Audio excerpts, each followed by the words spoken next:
Now we are starting with a new theme.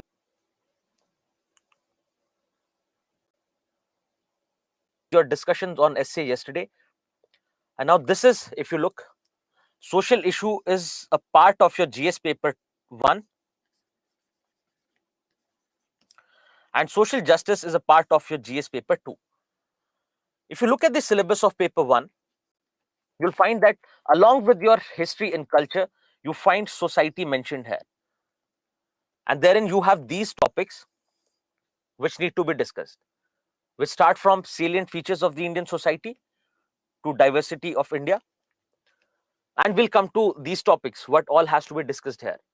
Similarly, in GS paper 2, if you look, along with other topics of polity and international relations, you find social justice mentioned, and you have these few topics in social justice as well. Now, these are the subjects which generally students miss and they do not take up. They feel that these are general topics and we can write answers to these. But if you look at the type of questions, you'll find that you cannot go on writing general answers for these. They ask very specific questions which need specific answers, and we'll come to it. We'll look into the questions, what kind of questions have been asked, and what kind of syllabus you have. Now, if you would have gone through your schedule, you'll find that we'll start with salient features of Indian society and then move into diversity of India. Diversity of India is again a salient feature of Indian society. In salient features, we'll talk about salient features like caste system, the institution of family and marriage, and then we'll finally talk about diversity of India as a salient feature of Indian society. Diversity of language, diversity of religion, diversity of geography, etc. Then the next chapter is effects of globalization on Indian society. Now, globalization is something you read in paper 3 as well. What we are going to do here is we will look at the effects of globalization on Indian society. How is it changing the Indian society? In paper 3, you read how it has changed our economic system, our economic structure, our markets. But here we'll focus ourselves on changes in Indian society, like what kind of socio-cultural changes have been brought about by globalization. Why is everyone wearing the same kind of clothes?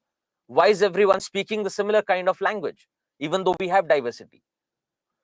And with that, we'll also look into urbanization, the growth of urban areas, the migration of people from rural to urban areas, and what are the issues related to this urbanization.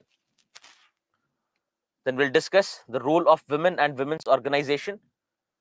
In role of women, we'll think about how the role of women has changed from traditional to modern times. Because you find traditionally we understand women to be working within the sphere of household. But now we find that they have taken up other responsibilities as well. Now women are going out to work. Women are part of politics. And we'll see what has been that change and what are the problems related to this change. Then we'll talk about population and associated issues. For example, one of the discussion that we have is whether we can convert our growing population into demographic dividend. What is the issue with respect to this population explosion that we are having? That India has surpassed other countries in terms of population. So what are the challenges and what are the benefits of this huge population? Then we'll move on to regionalism, communalism and secularism. Now, communalism and secularism are being dealt in your paper 2 with polity, but here we'll look at the social aspect of it. Here will not restrict ourselves to secularism of the state. We'll talk about secularism of the society. How is it that India is able to preserve this secular fabric even with this huge diversity? Also, we'll look about what kind of conflicts happen because of this diversity. People demanding for a separate state, two states fighting for a river. Then we'll move on to poverty and developmental issues. That what is poverty? What are the various factors which cause poverty? What is the cause and effect relationship of poverty? And from here, we'll move into social justice. Because if you look at poverty, It is mentioned in your paper 2 as well. Then we'll talk about hunger along with poverty. So what we'll do is, from your module 7 and 8, we'll transition towards social justice, and the nature of our discussion will change a bit, and that will come to, you do not have to worry about it. Along with it, we'll talk about hunger, that we see that poverty has been seeing a decline in our country. But if we talk about our global hunger index, the rank or the position of India has been falling.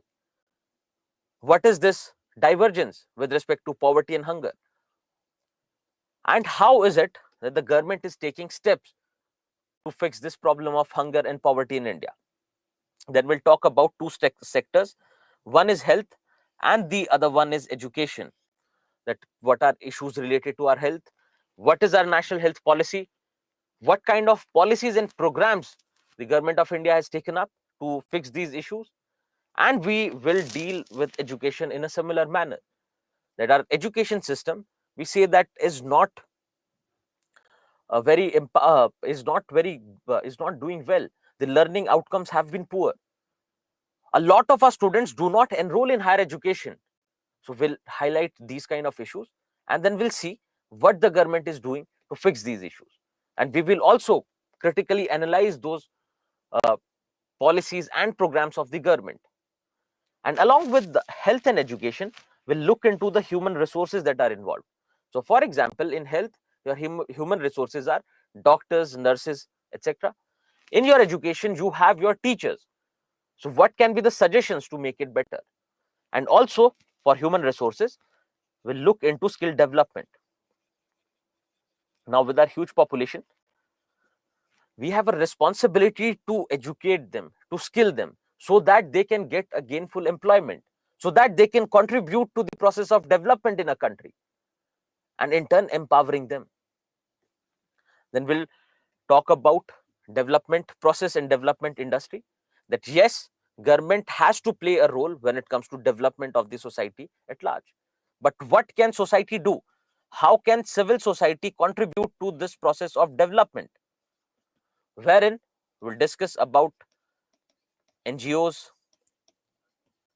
SHGs, etc. Your self-help groups, your non-governmental organizations, your cooperative societies, that how can they play a role in achieving the goals, the objectives of development that the Indian society has.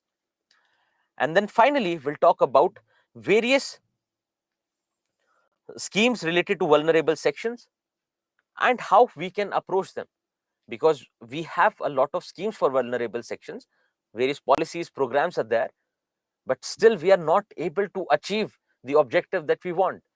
We are not able to bring them up. We are not able to push them in the process of development. So there has to be some problem with our policies. And what we'll do is, we'll take up the general framework, how to go about policies. If you look at the design of a policy, what are the problems there? What needs to be fixed? Similarly, when you implement that policy, what kind of issues arise out of it? So we will tackle both the problems of design and implementation of various policies. So you are asking about social empowerment. You'll see that we are going to take up social empowerment right from the role of women. And we'll try to bring about the difference between social empowerment and development, because generally we think that with development comes empowerment, and we at times use them interchangeably, but there is a lot of difference. So we will use that logic of social empowerment from here. And when it comes to social empowerment, we'll talk about how we can empower various sections of the society.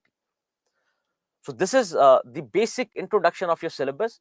And what you have to do is, you have to go through these pointers that are given in your syllabus. Because generally, we do not tend to look into the syllabus prescribed by UPSC. And what you have to do is, go through these, because whenever you find something related to these in the current affairs, you will know how you can use it, how you can use those current affairs with your static content, how you can enhance your notes. And it is important to have the entire syllabus on the tips.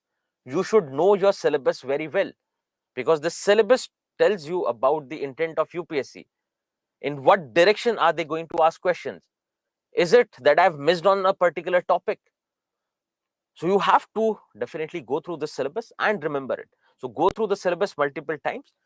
It is not just limited to your this subject, but other subjects as well, because this will create the overall framework in your mind how to approach your UPSC civil services preparation. Now, if we talk about the importance of this section, we generally find that students are not even aware that this portion exists. But if you look at the number of questions, you'll find that close to 5 to 6 questions are asked from your social issues, and on an average 3 to 4 questions from your social justice. If you put them together, 10 plus questions from this section. 10 plus question means at least 110 marks. And if you compare these marks with any other major subject that we focus so much on, it is at times equivalent or at times more than those papers. So in terms of marks, this subject is also important. Also, if you see that with the topics that you have seen, it will give you an edge, and overall understanding of various other dimensions will also be enhanced. So if you understand your society completely, you would know that what kind of issues you have and how you can address them. Because generally we think of only policy tools, what government can do. But here you'll understand how our society is undergoing change, what are the problems related to that, and how we can fix it, even without the role of the government. So it is going to enhance your overall understanding, because ultimately, as a civil servant, you have to serve this society. And with the diversity in our country that we have, you should be open to thinking. You should be open to understanding. And also, when you look at society, you are a mere observer. You have to go out of the bubble and observe what is happening. You do not always have to take stands of right and wrong, because generally we think in terms of this is right and this is wrong. But this understanding of social issues, which is directly related to your sociology, will give you that edge, will help you understand topics and things in its totality. So the partial nature that we have, we look at everything in according to our stand. If we come from a particular society, if we come from a particular religion, our way of looking things is very limited, is very partial. Is partial in the sense that we are generally biased towards our causes, towards the causes of our community, and also the knowledge that we have, the understanding that we have is incomplete. So one is we do not know the entire picture, and the second thing is we are biased towards our own community, our own religion, our own society. Social issues and justice, because it is borrowing from sociology, will help you to gain that complete understanding of topics, so that you do not just look into black and white, to understand both the sides. Also, if you look at your essay paper that you have just finished discussion of, you'll find that on an average, if you leave past 1 or 2 years, on an average, you find at least one topic related to society mentioned there. If not every year, but at least every alternate year. So with the increased understanding of Indian society and social issues, you can fare well with respect to your essays as well. And this is the importance that this subject holds. And that means we cannot take this subject very lightly. Now, what we are going to do is that we have to understand the process in which we are going to proceed, that how to proceed with this subject. So you'll find with the topics you would have found that we have topics like urbanization, globalization. Then we have various social institutions and sections, like you find role of women. So women as a section is there. Then you find social institutions like caste, social institutions like family and marriage. What we do is we'll look into the background of these social institutions and your various sections, and then we start looking them in the light of change. This is the most important part. This part is the most important, that you have to look at these social institutions, these sections, in the light of change. And once you look at the questions, you'll realize that this is where the questions are generally focused. So when you talk about these various factors that are responsible for social change, you'll think of globalization, you'll think of modernization,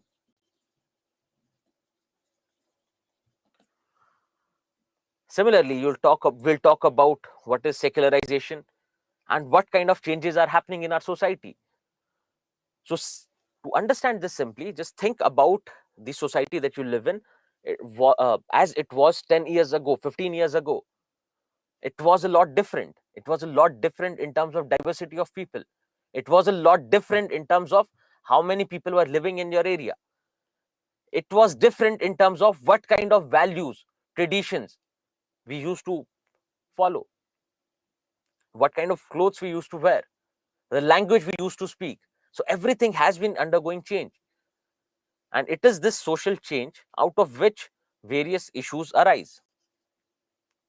Various issues like, because of increasing population, you find problems related to environmental degradation. With the changing population scenario, you find that problems like sex ratio come to the front. Problems like population explosion come to the front. And similarly, with increasing diversity, people have a way of excluding others. People feel that why is it that others are coming and interfering in our society? And similarly, you'll find various other issues that we are going to talk about in the process. And if there are issues, then you have to come up with a solution. What can be the possible solutions? What is the government doing about it? And what can we do as a society? What can we do to tackle these challenges, to tackle these issues? And here I would like to make a statement that not all changes can be brought about by the policy, by the government.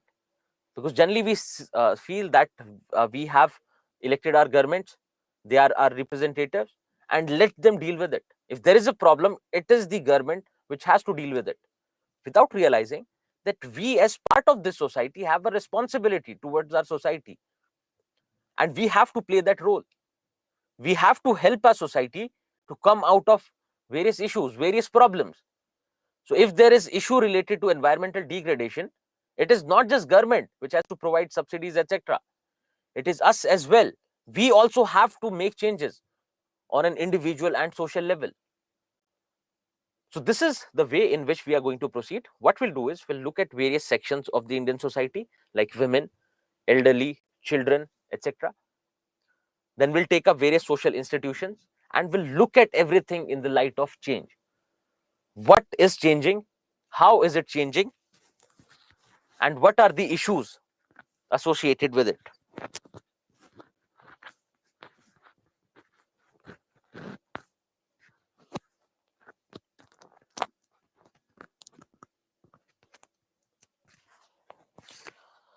I hope the audio is fine now. Can you please suggest, is the audio fine now? Perfect. So please remember the focus, because this social change is what will define our direction. That we have to look into what kind of changes are happening. And looking at these topics, you'd feel that this is something very simple. This is something we know. When it comes to issues related to women, we know what are the various issues. When it comes to communalism, we understand a lot of communal issues are happening around us. And we can definitely go on writing answers. The general understanding that we have is sufficient. That's what the feeling one gets. But when you look at the questions closely, you'll find that they do not ask general questions. And they're not at all expecting general answers. They want specific answers to be given to the questions.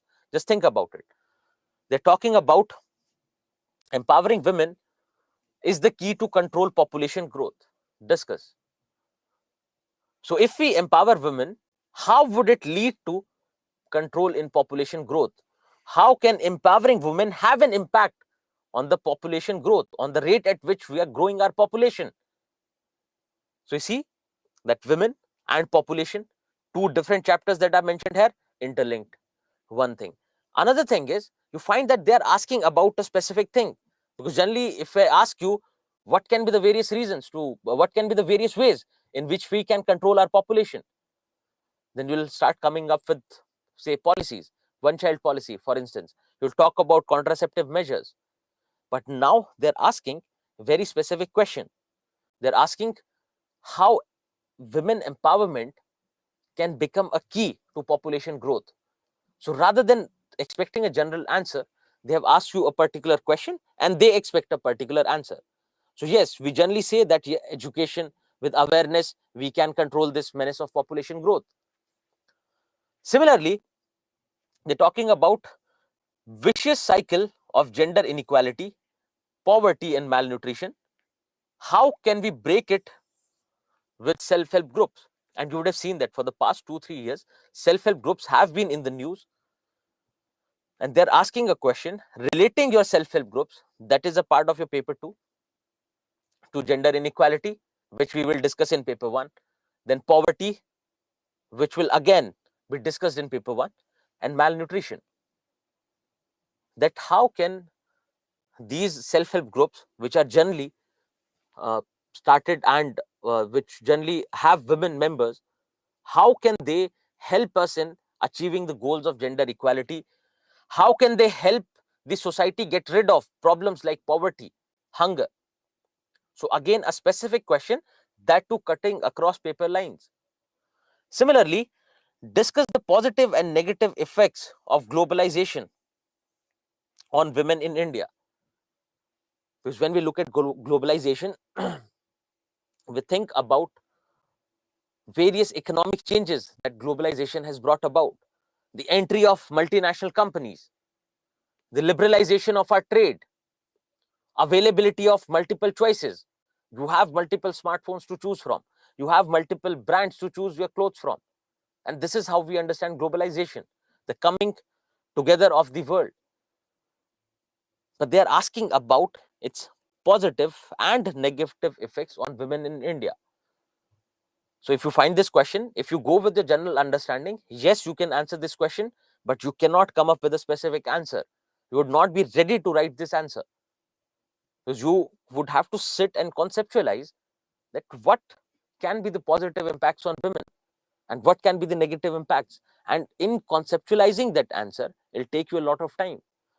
So if you have not read the subject specifically according to the demand of the examination, then you would not be able to score well. So keep that in mind, that when we are approaching this subject, that the questions that they are asking are generally in the direction of social change. What are the issues because of some social change and how we can handle it. Another thing is that the question they ask in the examination are generally new. It has only been once or twice that they have repeated a question. Yes, they do repeat the theme. They have asked multiple questions on self-help groups in the previous years. They have asked multiple questions on education, for that matter. They will repeat the theme, but the kind of question they ask is always new. And those questions will take you by surprise if you enter the examination with the basic understanding of society that we have.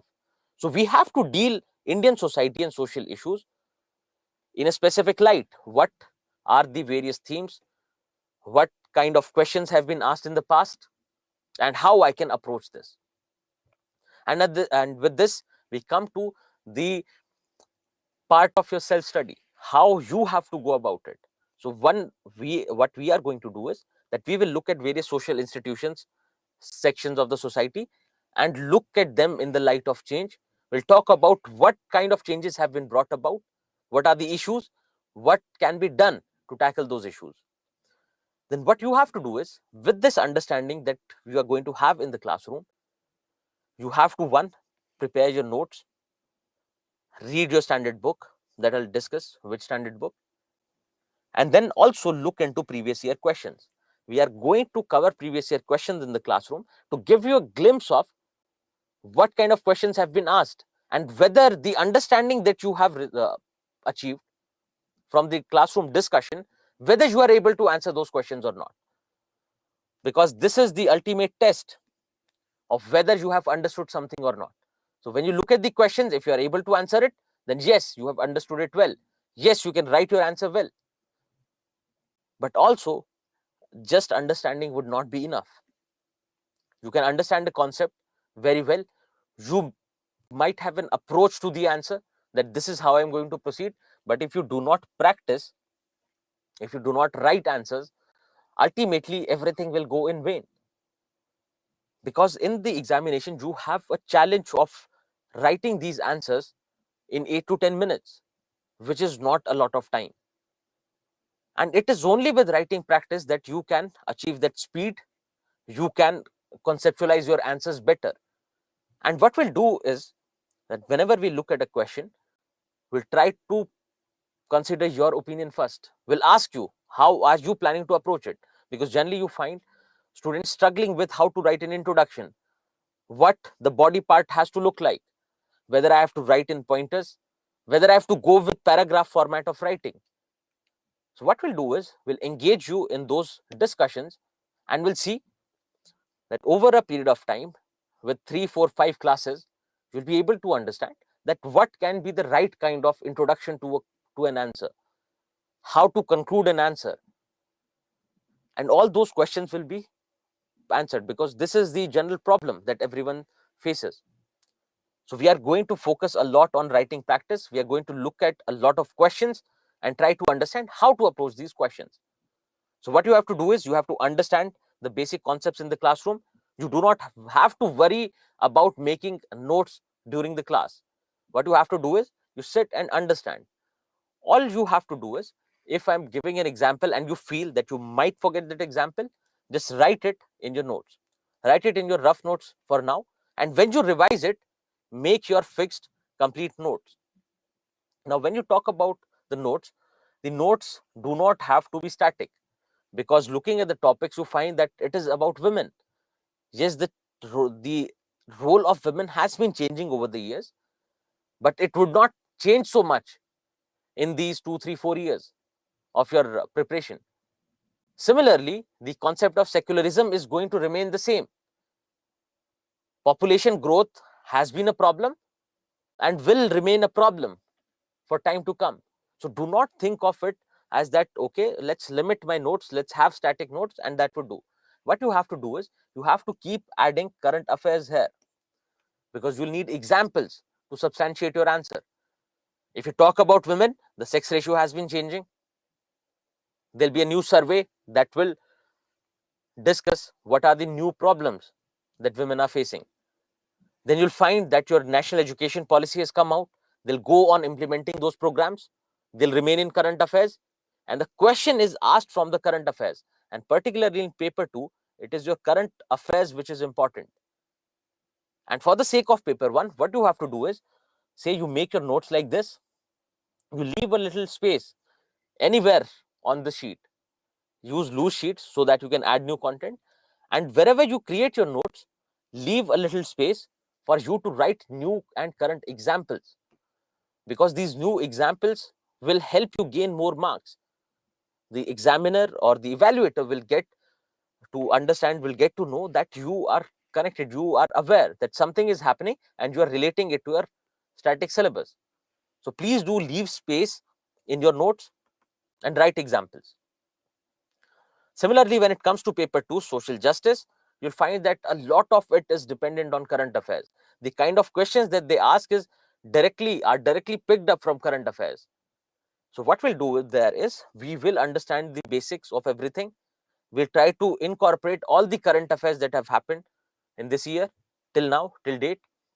And what I'll expect you to do is that you are reading your current affairs and relating it, because a lot of things have to be interrelated, which will be understood in the process. But you have to put in these efforts of creating your notes yourself, because you cannot just go with the static content that you have. So this is the way in which you have to proceed. You understand in the class, You do not have to worry about taking running notes. You do not have to write descriptive notes. Then you have to revise the entire thing at home along with your standard book. That I'm coming to, which sources that you have to use. Then also you have to look into previous year questions and go for writing practice. This writing practice can be done with your previous year questions and also the practice questions that we are going to provide during the discussion. So I'll try to give you at least one question every day so that you can write it at home and see whether you are improving over the weeks or not. Because there has to be definite improvement. While going through the subject, it's better to complete it in totality. Generally, what we do is, because of complacency, we feel that, okay, let's understand this. And during the examination, before the examination, we'll revise this because it is a general subject and that would do. But always remember the significance in terms of marks and also remember the dynamic nature of the subject. It is not completely static. Yes, a few things, the initial part is going to remain static, but there as well you have a lot happening in current affairs and that will show you. Now let's come to another part, which is readings. That which books do you have to use? What is going to be the source for you during revision? Because one is your classroom notes, but also you need a standard book to understand the language, how you have to write that particular language, because your notes have to be synoptic in nature. Synoptic means it has to be in point-wise format. You have to use important keywords and phrases. You do not have to write descriptive notes. You do not have to write the entire language in your notes, because your notes are going to provide you that framework and your readings will provide you the language and the content. So what you have to do is, you can use your class 12th sociology NCRTs. The link has been provided here. You can use any copy. If you have the book available in your market, you can get it as well. So you can use it online because you just have to read it once. So what you do is, you understand things in the classroom. Then after that, you go for your revision. A few of you might be revising today itself. A few of you might be revising the next day. So during revision, what you do is, you take up your sociology class 12 NCRTs. There are two books in class 12. One talks about Indian society and the other one talks about change in Indian society. So which relates directly to your social issues. So most of your themes of social issues will be covered in the book in these NCRTs. And with respect to social justice, all you need is your class notes plus your current affairs. So current affairs are going to remain a focus when it comes to your social justice part. And for social issues, apart from the classroom notes and current affairs, you have to read class 12 sociology NCRT book. Please remember that you have to be very careful during revision, that the notes that you are creating should be something that you can go through easily, because the entire purpose of creating notes is quick revision. So notes have to be in according to your ease, that you should be able to read them easily. You should be able to create them easily and you should be able to read them easily, because in the process you would have to revise it multiple times. So you'll revise it maybe 2-3 months later after this. Then you'll again revise it before your mains examination in the next year. And you might go through another round of revision in between. So your notes have to be so that you can you are able to go through them again and again. And again, leave space in your notes. You can leave the space as how you want. You can leave it on the sides, you can leave it in the gutter, you can leave it on the top. But the important point is to leave space there so that you can integrate examples. For example, you have various self-help groups in news, you have various cooperative societies in news, and you'll find that there was an amazing success story which can be used for as an example if there is a question on that. So what you can do is, you read that story, you go through it, take crisp notes and add them here, so that when you are revising cooperatives, you have something from the current affairs added here. You do not have to run through notes. You do not have to remember that, okay, I can add this. It's better you keep adding it here during the process. And for your mains examination, your notes are important. The way you create your notes, the way you keep updating your notes becomes very important for your mains examination.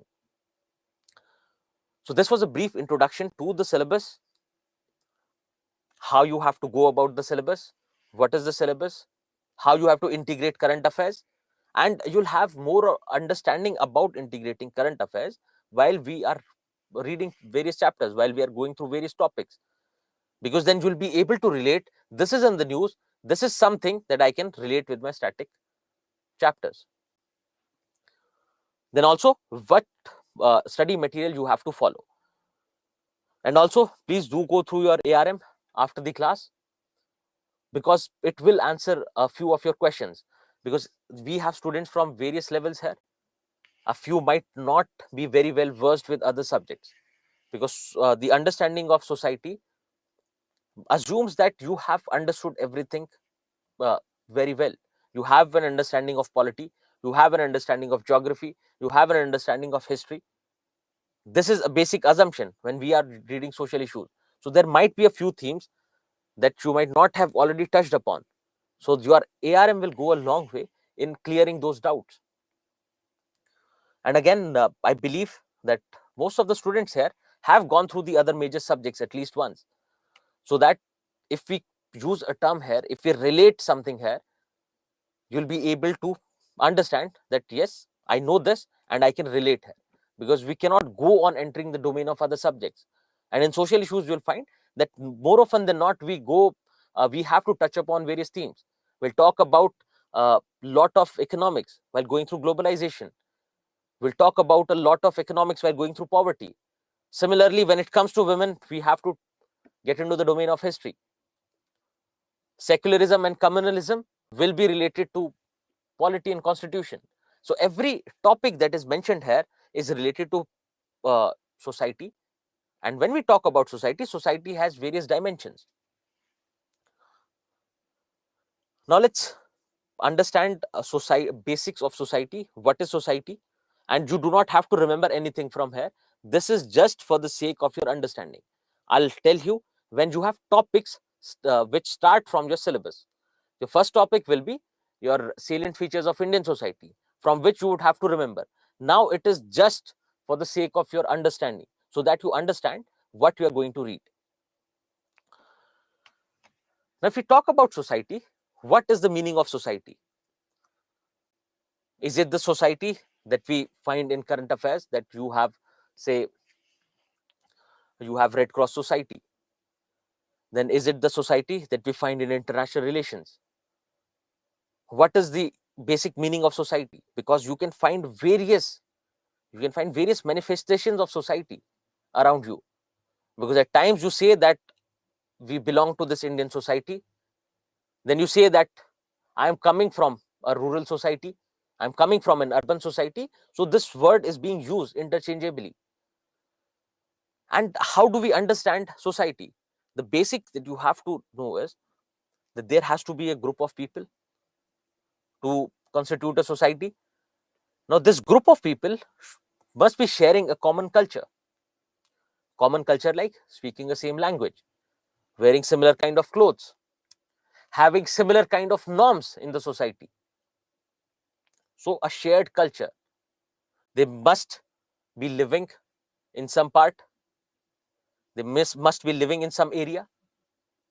They might have a feeling that, yes, we belong to the same society. Yes, there are other things. People can have conflict living in the same society. People can have cooperation as well. But the basic idea is, it is people living in a particular area. But now, if people live in this area, are they going to interact with each other or not? If they're living in the same area or same region, are they going to interact with each other or not? Yes, they are going to interact with each other. And not just amongst themselves, they are going to interact with people from other areas as well. And with this interaction, a lot of changes happen. Now, when we say society, it is not just these individuals, it is not just these people that are living there, but the relationship between them, how the relationship is changed. So you do not have to remember the definition. You do not have to remember anything from here. Just have to understand that what is society. So when we say society, it is basically the web of these relationship between people.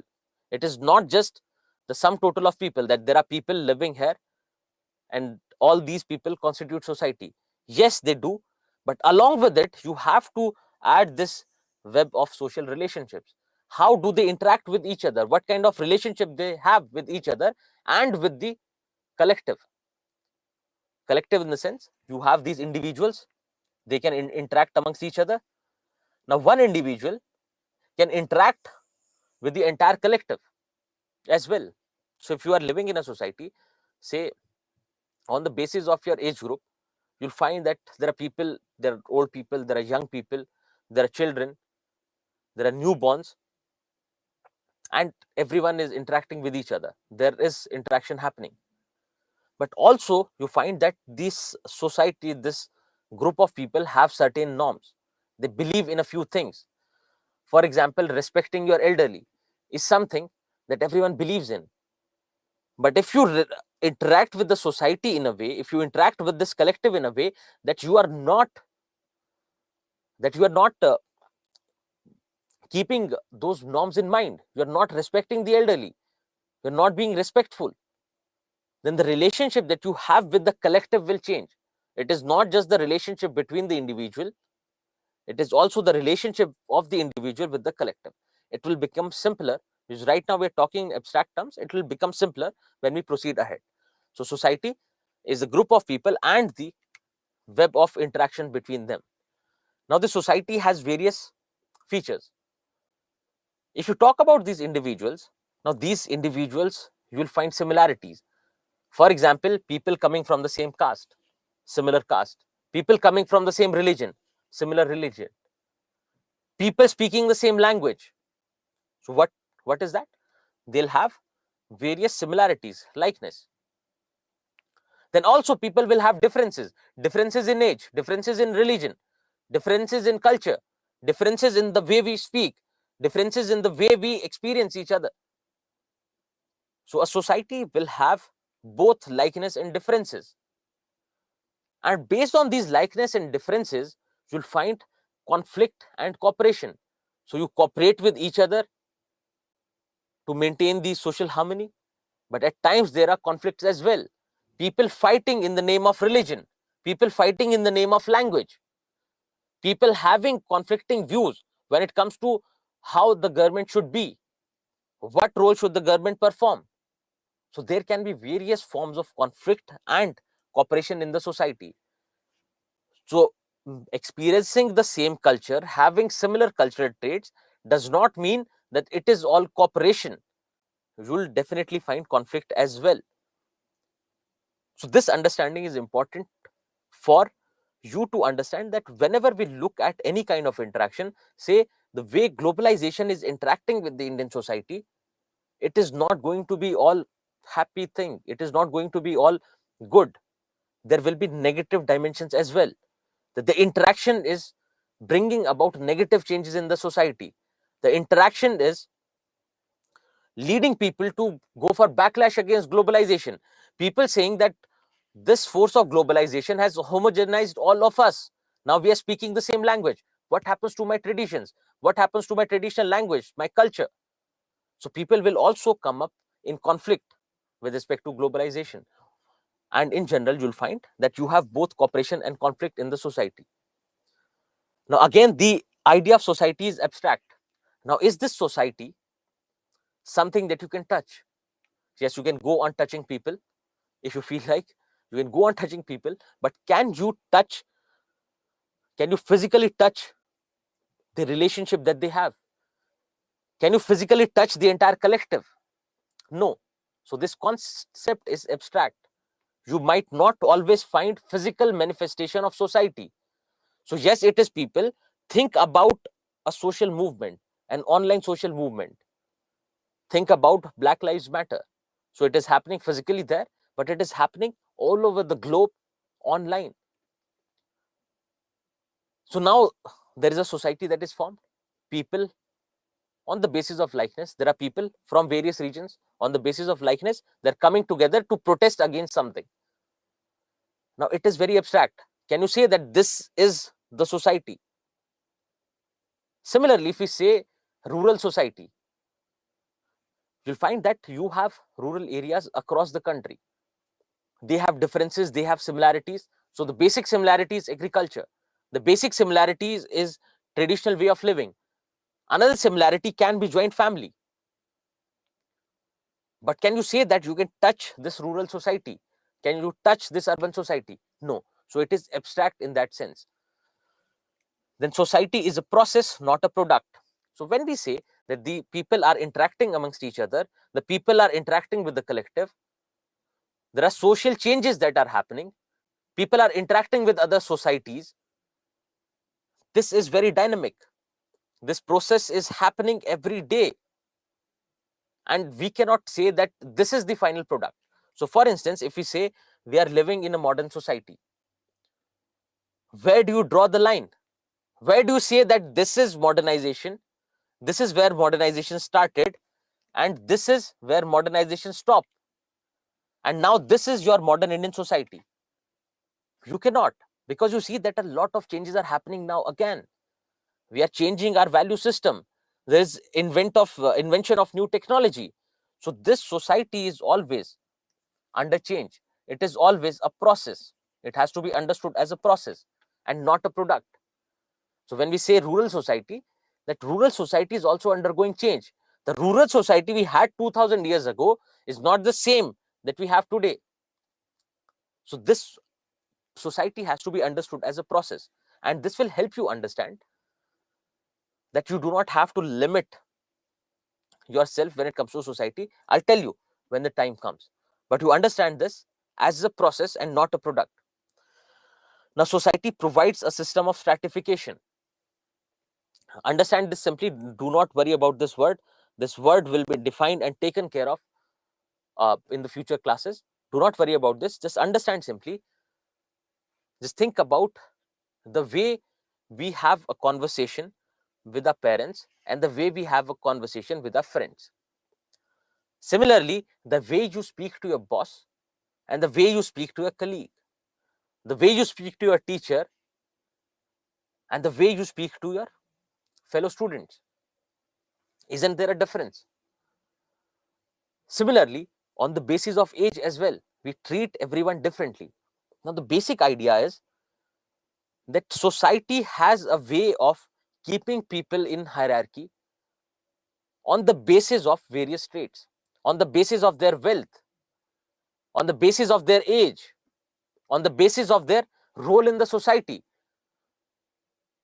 So you would think generally, because everyone is sitting here preparing for these prestigious services, and you have a sense of upliftment, you feel good about it, that I'm going to enter something that is going to have a lot of impact on the society. I'll have responsibility of the entire society. I'll be the one who's going to make changes. And you feel like on the top. But if I ask you, would you want to engage in manual labor? Would you want to engage yourself in unorganized sector? And most of you would say no, because everyone is here for this examination. Why? Because subconsciously you have an idea that civil services are here, and if you are an industrial worker, you are here. That means you are keeping them in a hierarchy. You are keeping them in hierarchical positions on the basis of prestige attached to it. Civil services, prestigious. Manual labor, not so prestigious. So the society has a way of keeping people in a structure, in a hierarchy, on the basis of various things. It can be your wealth, it can be your prestige, because the way we treat our rich and the way we treat our poor, the way we treat our elderly, the way we treat our juniors. So every society will have some kind of stratification, some system of stratification. And it is not just society, this also happens on a subconscious level, that you have to remember. It is also happening on a subconscious level within the individuals, because yes, generally we find that the norms that we follow, the ideas that we have, directly come from society. Whatever the society tells us to do, we go behind that. So walking on the road is not considered to be a good sign of prosperity. Driving a fancy car, prosperity. But yes, we can have individual ideas as well. Some of us might feel that it does not matter. Success does not come with material things, right? So everyone can have different ideas. But generally, we have to see that society has one or the other way of stratifying. So the Western society stratifies on the basis of class, on the basis of your work. We in Indian society have various systems. Think about caste system. According to caste system, there are few castes which come on the top, and then you have an hierarchy all the way till down. That there are few castes that we consider lower compared to the other ones, and that will come to. So just remember that every society will have some kind of hierarchy. Then interdependence is an essential element. So we are living in the same society. One idea is that on the basis of similarities and differences, we'll have cooperation and conflict. Another idea is we might not even have cooperation, we might not even have conflict, but the reality is that we are interdependent. You are dependent on the farmers, you are dependent on the ones involved in the logistics to get your food. The food that you get on your plate, for that you are dependent on a lot of people. Similarly, if you look at Indian society, we are dependent on each other for various things, be it your economic needs, be it your social needs. Think about family, or think about the institution of marriage. Now, for two people to get married, you're dependent on a lot of other people to legitimize your marriage.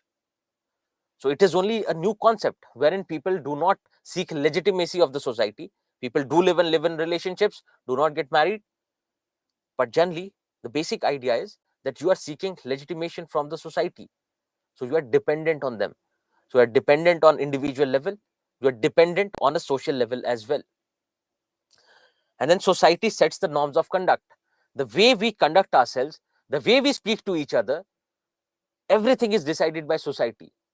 And the ones who do not follow the norm are generally termed as antisocial. Think about someone who does not respect women in public. Inside your house, we do not know how a person is. Think of a person in your metro, in your bus stop, at a park, who's being disrespectful to women. Automatically will feel that this person is not social. This person does not believe in the social norms. He's disrespectful. He's doing something wrong. And we hold that person accountable. And similarly, on various levels, society will have your various norms, that the way in which you are supposed to conduct yourself. Now, these norms can come out of ethics, because every society will have different set of values. Now, the Western societies, you see that for them, think about live-in relationship. It is a very normal thing for them. Yes, they do believe in the institution of marriage, but they are not very particular about it. They have changed. Our society, on the other hand, and particularly our traditional rural society, you'll find that it is something blasphemous. It is something that people look down upon.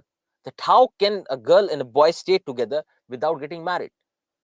So these norms, these values will go on changing from society to society.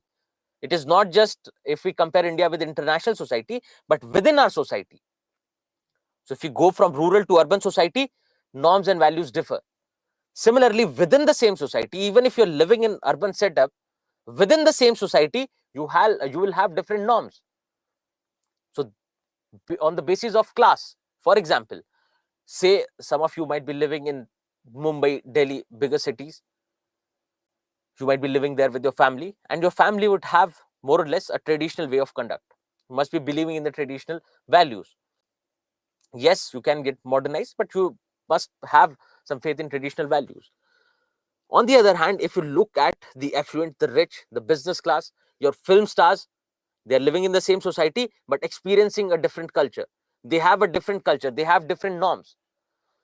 So the society sets the norms, but those norms are again very specific. Every family has certain different norms.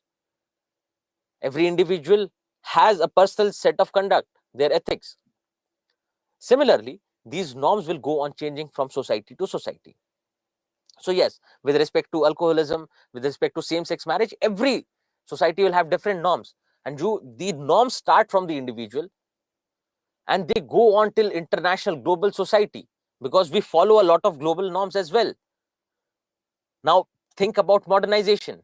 Being modernization is the buzz. Everyone wants to be modern. Everyone wants to have that global appeal. Everyone wants to look sharp. So yes, we have various norms of conduct working on various levels, and we do not have to get confused.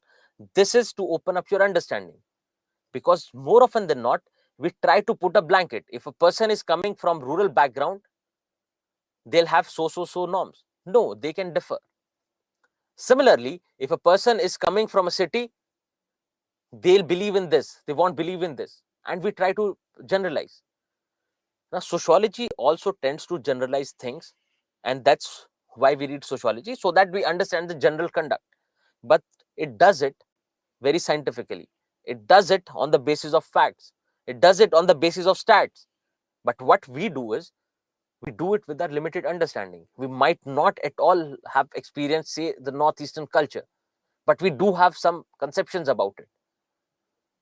And those conceptions need not necessarily be wrong. But the idea is they are partial, because we do not have a complete understanding of the society, for instance, but we have some preconceptions, and those conceptions can be misconceptions as well. So what you have to try to do is, we have to look at anything, any institution, any section, coming out of the bubble, bird's eye view. So if you want to find out whether something is wrong, something is right, the first thing that you have to do is, you have to be neutral. And again, I know we must realize that we cannot be completely neutral, because the society that we are coming from will definitely have an impact. The subjects that we study will have an impact. The people that we speak to will have an impact on us. So we cannot be completely neutral, because even our literature, for that matter, cannot be neutral. When you talk about history, if there is something that happens, you'll have multiple perspectives, multiple ideas. The Marxists say so, the feminists say so, and we do not have a complete idea what has actually happened. But we keep fighting for the idea that we have. We are always having this ideological food fight, that this is right, this is wrong. And more often than not, we are not even looking at something factual, because we do not know what might have happened, right? So in the process of learning social issues and social justice, please try to become neutral. Please try to tend towards neutrality. One of the values that is expected from a civil servant, and also one of the important human values. So try to be neutral. Do not have biases within you. So with this basic understanding of society, let's move into social change, because social change is something that is going to be important. We are going to look at pretty much everything in the light of social change. Now think about social change. Do you think the society that we had previously is the same now? And the answer is no. Things are changing. Now, these things that are changing, these can be various things. This can be the population of this society. This can be the level of technology that we have. There were times when we had keypad phones, and now we have smartphones, and these smartphones are also taking it to another level. They're using artificial intelligence, etc. So the levels of technology. Similarly, the population density in your area is changing. The values that we believe in are changing. Traditionally, marriage was understood to be a relationship between people from opposite genders, but now we see that people are fighting for same-sex marriage. So the values are also changing. and there are a lot of changes going around. Now, these changes can happen either because of internal factors or external factors. Can someone suggest what can be various internal factors? With an example, what can be various internal factors which bring about this change in society? Can someone suggest any kind of example? So, education, yes, education, your belief system, your economy, civil war, migration, great, interaction amongst each other, right? Your change in your standard of living, change in your economic status, these can be various internal factors which change of society from within. Then there can be external factors as well. What kind of external factors can bring about social change? Yes, so migration again finds a mention here. People migrating from other places, they'll come here, stay here, they'll change our culture. Globalization can be an external factor. Because of globalization, we are getting exposed to various different cultures. Then technology can be another external factor. Religion can also be other external factor. If you think about the changes in India, they have happened because of, say, people migrating to India. They have happened because of new kinds of religion entering India, right? So yes, your social media can be both internal and external. Perfect. So you have understood the idea. So you see that there are various factors, internal and both external, which bring about these changes in society. And now if we look at society, what kind of social changes are happening? What kind of social changes are happening? One you see is that there are demographic changes which are happening. Demographic related to population. The population is changing. Now this population is changing because of migration. The demography is changing because of your relationship between birth rate and death rate. Similarly, there can be other demographic factors.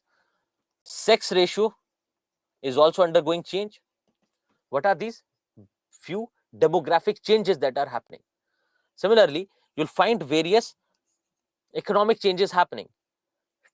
Traditionally, we were engaged in agriculture, then we moved on towards industry, and now we find ourselves in midst of service sector. Even there, you find that the dependence on various forms of economic activity has changed. Previously, we were dependent more on agriculture, but now we are dependent more on service sector. So there can be economic changes. Then there can be political changes. Traditional Indian society, monarchical system. There was a king, their court, and who used to rule, who used to decide the norms. They were the ones who will create these norms, these laws. They were the ones who will execute these laws, and they were the ones who will find out whether these laws are just or not. So all the powers in one head. Now we have moved towards democracy. So now it is people who collectively decide who is going to be our representative, and those representatives will go about making laws. And there also changes are happening. Can someone suggest what is the kind of political change happening with respect to our democracy? Can someone suggest?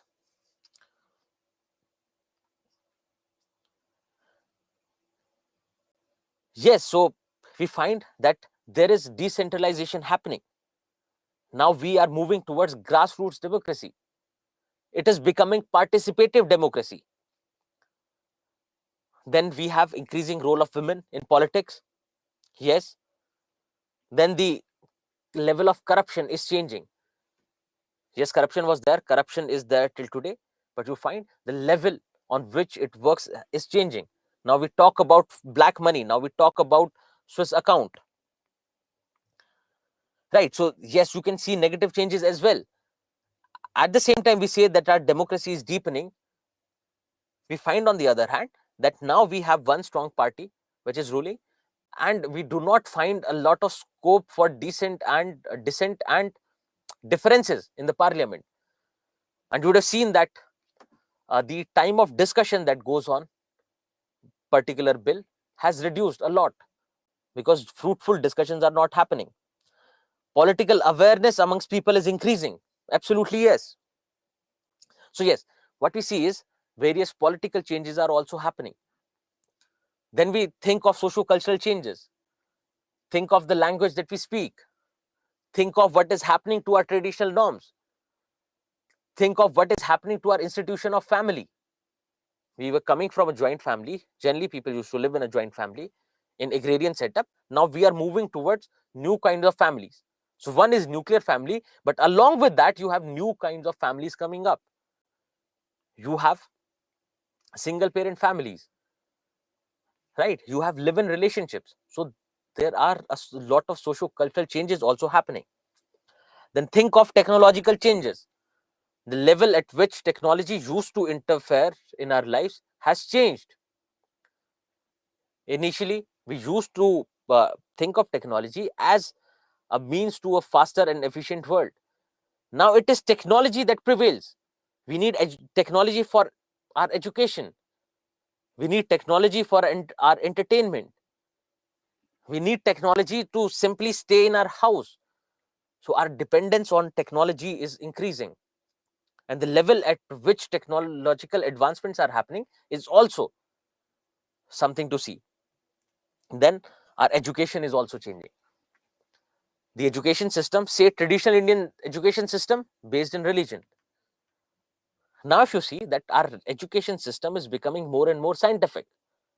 And with the recent national education policy, we are making it multidisciplinary. We are changing the approach to our education because generally, traditionally, education has been understood as there is to be a teacher who's going to teach the students. Now we are talking about participation of students as well, so that we can enhance the learning experience. So the way we are participating in this discussion, you see that the nature is changing. Similarly, role of technology in education, online education, e-learning that we are doing.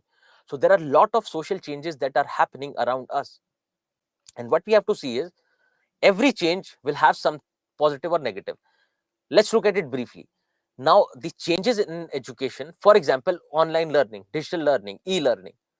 If you think about this, yes, it has made it convenient. Now, you guys are sitting kilometers away from where the class is happening, but you can still access this class. You can still access education sitting at your home. This is affordable as well. If you compare it with traditional institutions, you find that it is way lot cheaper compared to that. So you have access, you have ease, it is efficient. But at the same time, you find that there is a digital divide. A few students who might not be sitting here, might come from rural backgrounds, might come from a remote area. They do not have access to internet. They do not have the basic infrastructure, digital infrastructure in place. Then even amongst you guys, some of you might face internet trouble because of, say, changing weather. Some of you might be using your mobile internet, which will have fluctuations. So yes, it has increased the access, but it has brought about other changes as well. Then you can question the efficiency of this education, whether you are getting a quality education or not. So a lot of changes are happening that we have to keep in mind. What we'll do is we'll look into a few forces of change, few important forces of change, and we'll try using them with questions. So for example, you find a question about the impact of globalization on women. Similarly, you had a question about impact of globalization on elderly. On the same lines, can't we look at the impact of globalization on children? Also, you find impact of globalization on caste system, impact of globalization on our self-help groups. So what we'll do is we will take the major forces of change and we'll reach a conclusion. Need not worry. We do not have to apply all the forces. We will try to make an ecosystem of these factors of change so that you can apply the same logic everywhere. So what we'll do is we'll look at various institutions and sections of our society in the light of change. Now we were saying that we were saying that uh, in a society, people are interacting with each other, people are interacting with the collective, the collective is interacting with the people. Now, there can be individuals who can bring about social change, who can have a lasting impact on the society. Think of your various thinkers. Think of Mahatma Gandhi in Indian context. Think of Dr. Ambedkar. Think of Raja Ram Mohan Roy. Now, they were individuals who brought about a major change in the society, and they are remembered till date, and they will be remembered in the future. So, an individual interacting with the collective, bringing about far-reaching changes. Similarly, if you you can make changes in the society. So, individual and society relationship. Also, we find that society has an impact on the individual as well. The way individual can impact society, society also has a reciprocal effect on the individual. And generally, we find the impact of society on the individual is more prominent, because it is a very few examples where you'll see that an individual brought about far-reaching changes. Yes, individuals are bringing about change in the society with a small invention, of, say, electricity, the small invention of mobile phone. Far-reaching changes have been brought about, but it is the impact of society on the individual which is more prominent. You find that the way we speak, the way we behave with each other is ultimately coming from the social norms that we follow. Think about the influence of your teachers and your school fellow students on you. So a lot of our things are coming from there, from our society. And as society changes, we bring about those changes in ourselves. So previously, the caste system was rigid. Now the society had various norms with respect to caste system. Everyone was believing in those norms. But slowly, there were individuals, there were groups which brought about changes in this institution of caste. Also, there were external factors like globalization, modernization, which brought about a few changes in the caste system. And now we see that we try to adjust ourselves to this changing society. You'll find very few people who would still discriminate on the basis of caste. Yes, people might believe in the caste system, but you will not find many people in urban centers who would discriminate on the basis of caste. Everyone is trying to move along. Similarly, the conduct of a society is again dependent on the individuals. It is not that the norms are coming from elsewhere. The norms are coming from within. The norms are something that the collective decides. But these norms can also be impacted by political changes. So at times, the entire society might not be ready to accept a change. But with political tools, you can bring about those changes. But again, we have to question the efficiency of those changes. Think about it. Now, our constitution says everyone is equal. Constitution provides provisions to stop the practice of untouchability. But we still find it prevailing in our society. So political level change has been brought about, but society from within has not changed. Similarly, you can think about, say, the condition of women, the status of women. There are a lot of political ways in which we find that we're trying to give a better position to our women in the society. But again, you find it you find the violation of it again and again. And also what you have to remember is, from this you get an idea that when we say that there are likeness and differences in the society, cooperation and conflict in the society, you'll always find that it is more than one viewpoint that prevails in the society. Yes, a particular viewpoint can be dominant for a while, can be dominant for some time, but it does not mean that there is no other side to it. So yes, say 80% of people might believe in this idea, but there can still be a minority 20% who believe in other idea. So at the same time, you'll find multiple ideas, multiple perspectives prevailing in the society. Also, you'll find multiple processes happening at the same time. So yes, we are saying that we are getting globalized, we are getting modernized.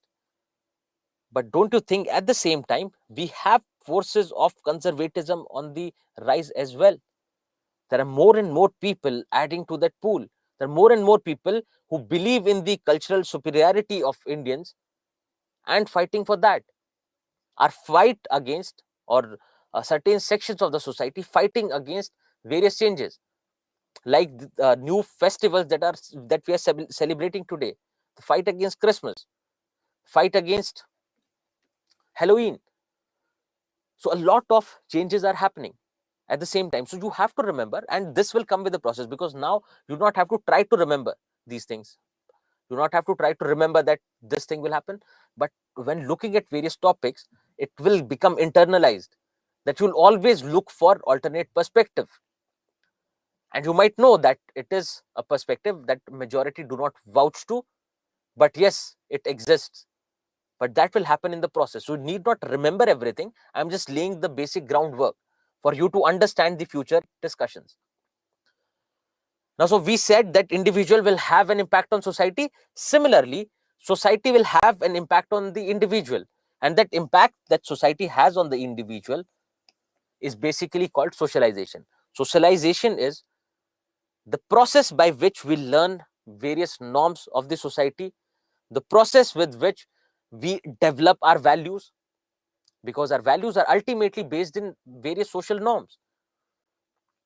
Think about the idea of utility, because I believe a few of you might have gone through ethics classes, or leave the technical concept. Just think about a basic idea of respecting your elders. Now, that respect, yes, we now feel that it is internalized. We go on respecting our elders, but that is coming from the society, because there can be societies where they do not respect the elders like we do, and particularly Western societies. Similarly, the way we respect our elders also comes from our society, because there'll be regions in India where you'll talk in plural when you're talking to your elderly. That is most of the country. But then there are regions where you talk in singular. So the way we do something, things that we do, and the way we do something is ultimately dependent on the society. How the society is uh, making us adopt or learn those norms, those values. Now, when we talk about socialization and society, we see that there are various components in the society. Think about this. When a child is born, she doesn't know anything. They cannot speak. They can say make noises, different varied noises that only the mother can understand, mother and father can understand, and they themselves might be able to understand the kind of noises that they are making, but they do not have a way to communicate. They do not know what is their religion. They do not even know their name. They do not know about anything with respect to the society. But the family, with time, goes on socializing them. The family tells the children that these are your parents, these are your siblings, these are your grandparents. This is how you speak. We try to make them speak. Let's say mother or say father. Try to make them take their own name. So we teach them in language. We teach them in religion, that this is your religion. These are various cultural practices. So when you find someone entering your house, please be respectful. Please use, say, good morning, good afternoon. So all the basic norms, all the ways in which a person has to conduct oneself is coming from the family at the initial stage. But then you start growing up. Then you start going. Then you start going to the school, and there you'll have the impact of your teacher on you. They will tell you that go wash hands before you eat. Similarly, you will have impact of your friends, the friends that you stay with in your school. You'll learn a lot of things. There'll be friends coming from, say, different cultures. There'll be friends coming from other part of the country. There'll be friends coming from the same region, and you learn a lot of things there. You learn how to be mischievous there. You learn how to, say, get into a fight in the school, right? And at times you find that the levels at which socialization is happening can be conflicting. Generally, you find that the socialization that you get from your family is based in the various traditional practices. But when you talk about the socialization that happens in school, is more rational, is more scientific. They talk about they talk about the logic behind something. Why do you wash your hands? You wash your hands so that the bacteria is removed and that doesn't go inside your stomach while eating. At the same time, the family might teach you the same norm of washing your hands before you eat, but they can give an altogether different reason based in religion or based in a traditional practice. Also, you find your family and your teachers expect you to be obedient, but your friends and you yourself do not want to be obedient. You work in the right opposite direction. You want to be mischievous. You want to slap someone and run away. That your family, your teacher, and the society at large does not vouch to. So this socialization is happening on various levels. This socialization can be same or can be conflicting. And ultimately, it is up to the individual which socialization will prevail. Because think about your friend who has been there with you since childhood. You have studied in the same school. You have stayed in the same neighborhood, same vicinity. Then you have studied in the same college. You have the same friend group. But the values that you believe in are going to be different. Why? Because every individual have a differential impact of the socialization. Some might become very obedient because their parents and their teachers and the society in general has asked them to.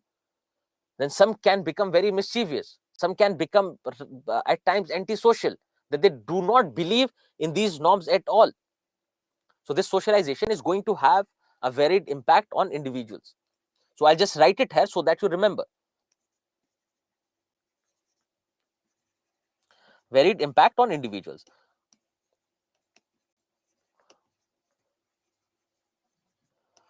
Now, again, I'm saying that you do not have to remember because these are abstract terms.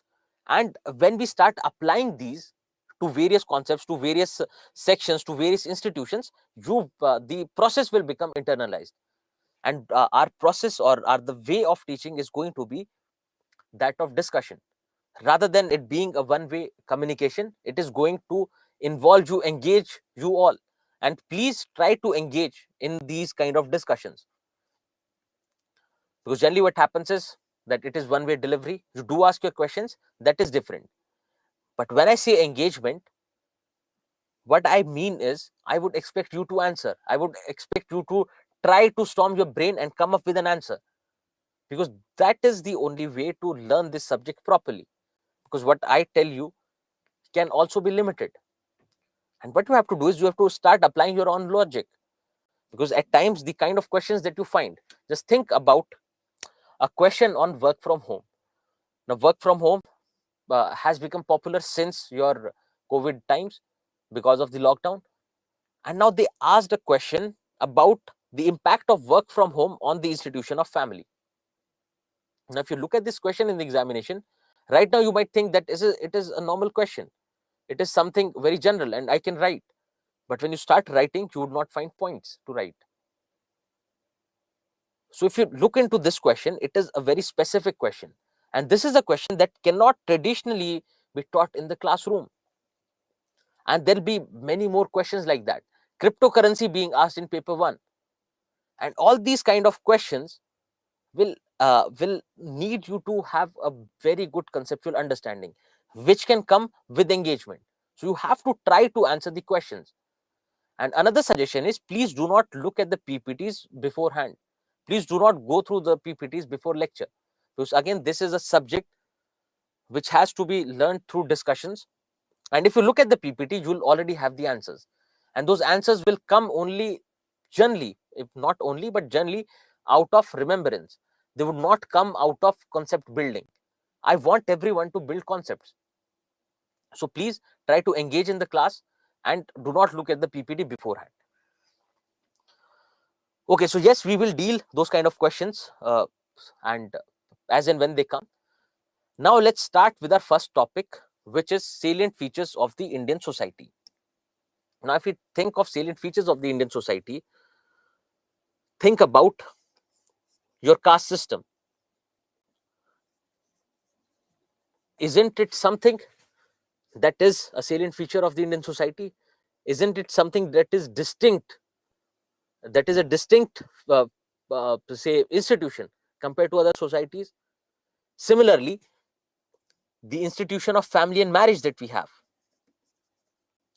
don't you think it is different from the West? Our institution of family is different.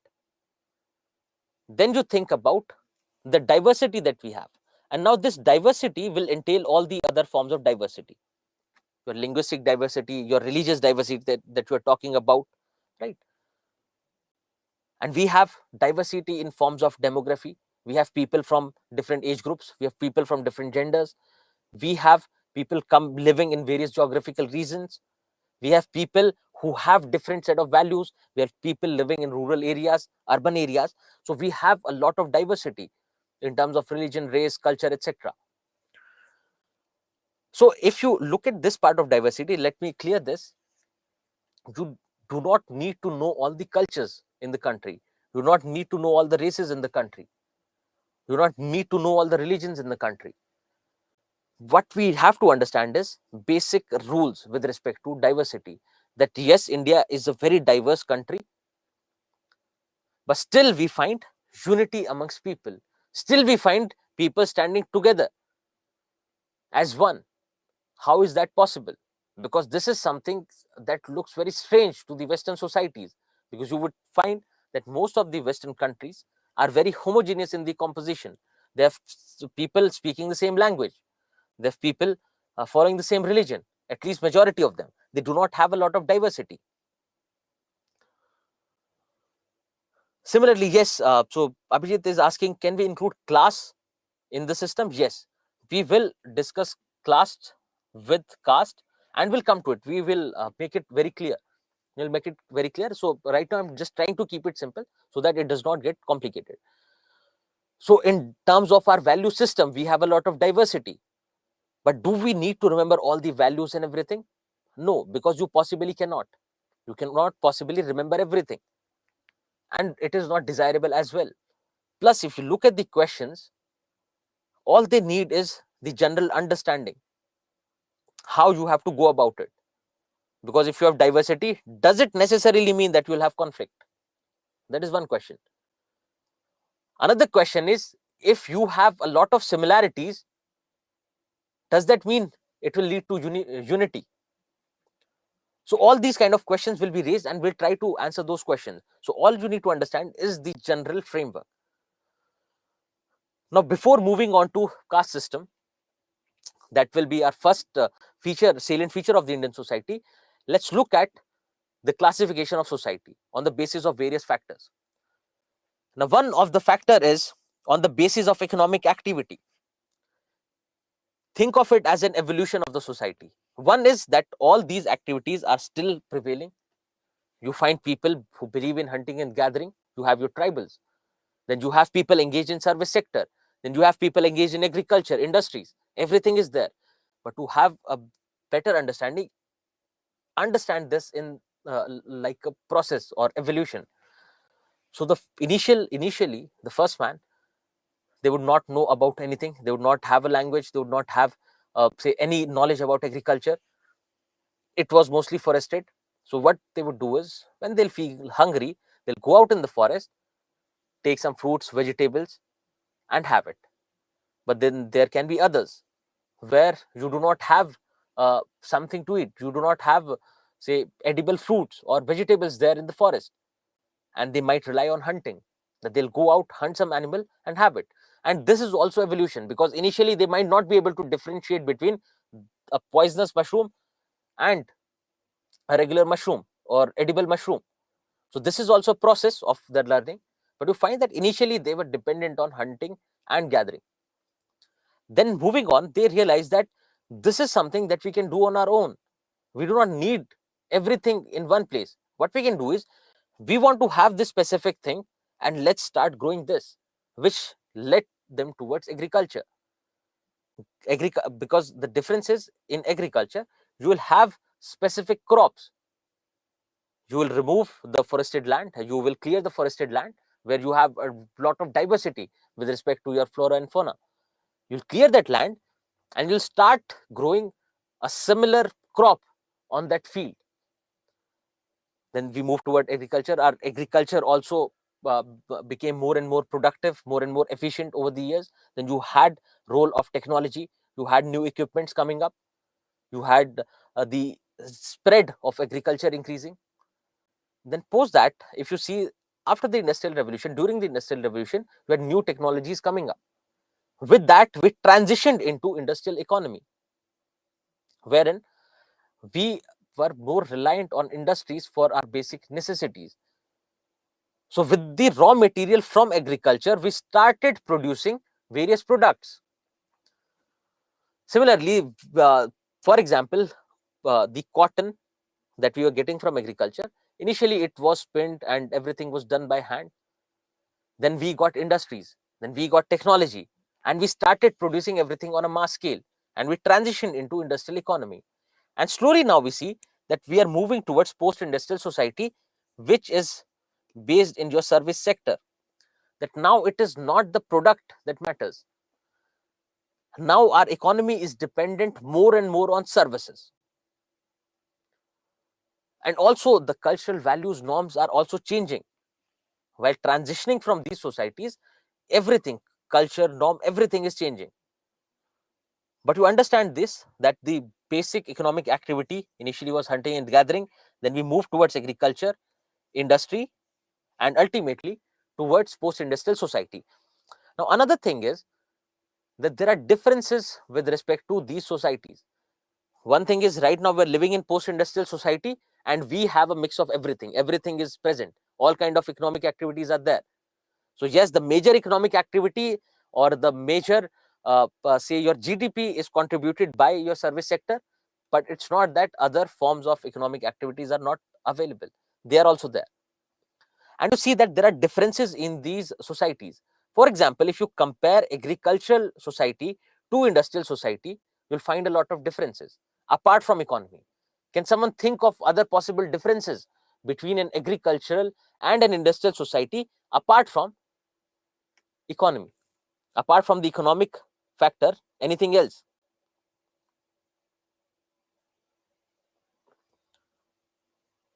The institution of family, class, education, the way we live, our lifestyle, the kinship bonds, our environment has been changing.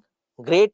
There have been changes with respect to demography because the life expectancy has increased, for instance. So yes, there are various changes. And now what we have to do is, right at the beginning, let's not get into it.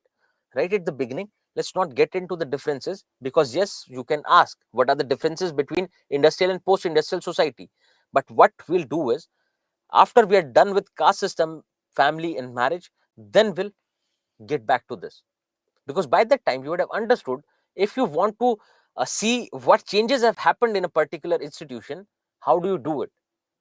And you'll understand that very well with your discussion on caste system and your institution of family and marriages. So we'll come back to the differences. Moving on the basis of values, we find, we can say either traditional or modern. Now we have our own idea of traditional and modern that will come to.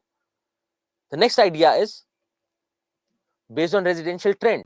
There are people living in rural areas, there are people living in urban areas. How do you differentiate rural and urban areas? That is another question that we'll discuss with urbanization.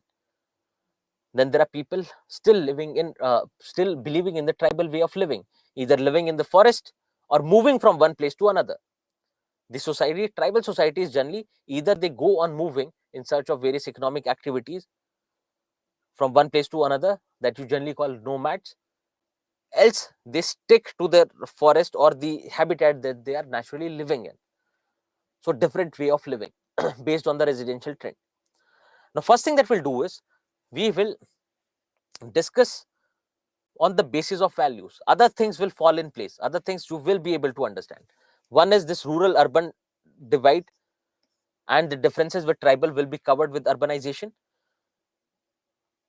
Based on economic activities, what are the changes will be taken up towards the end. Right now, let's focus ourselves on values. So yes, that is my question. Yes, we are going to discuss what are social and modern values. So what we'll do is, you have to first tell me what is your idea of modern, so that we can compare. Because first we should know that what is your idea of modern, what do you understand as modern, and what do you understand as traditional. So is wearing jeans and shirt modern? Is roaming about in cars modern? Or what else is modern? So okay, let me write as well what you are suggesting. So technology, our lifestyle, our political structure, what else? Our value system, our culture.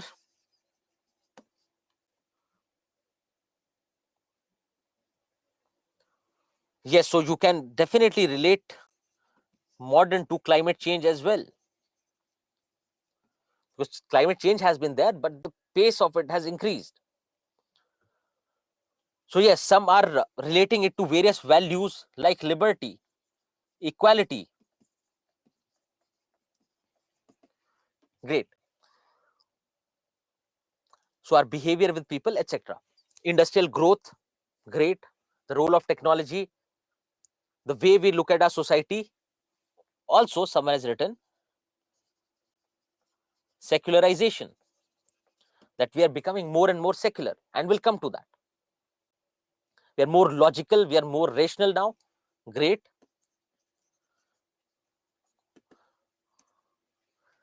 Great. So let's come to these. Let's come to these one by one. Let's come to these one by one.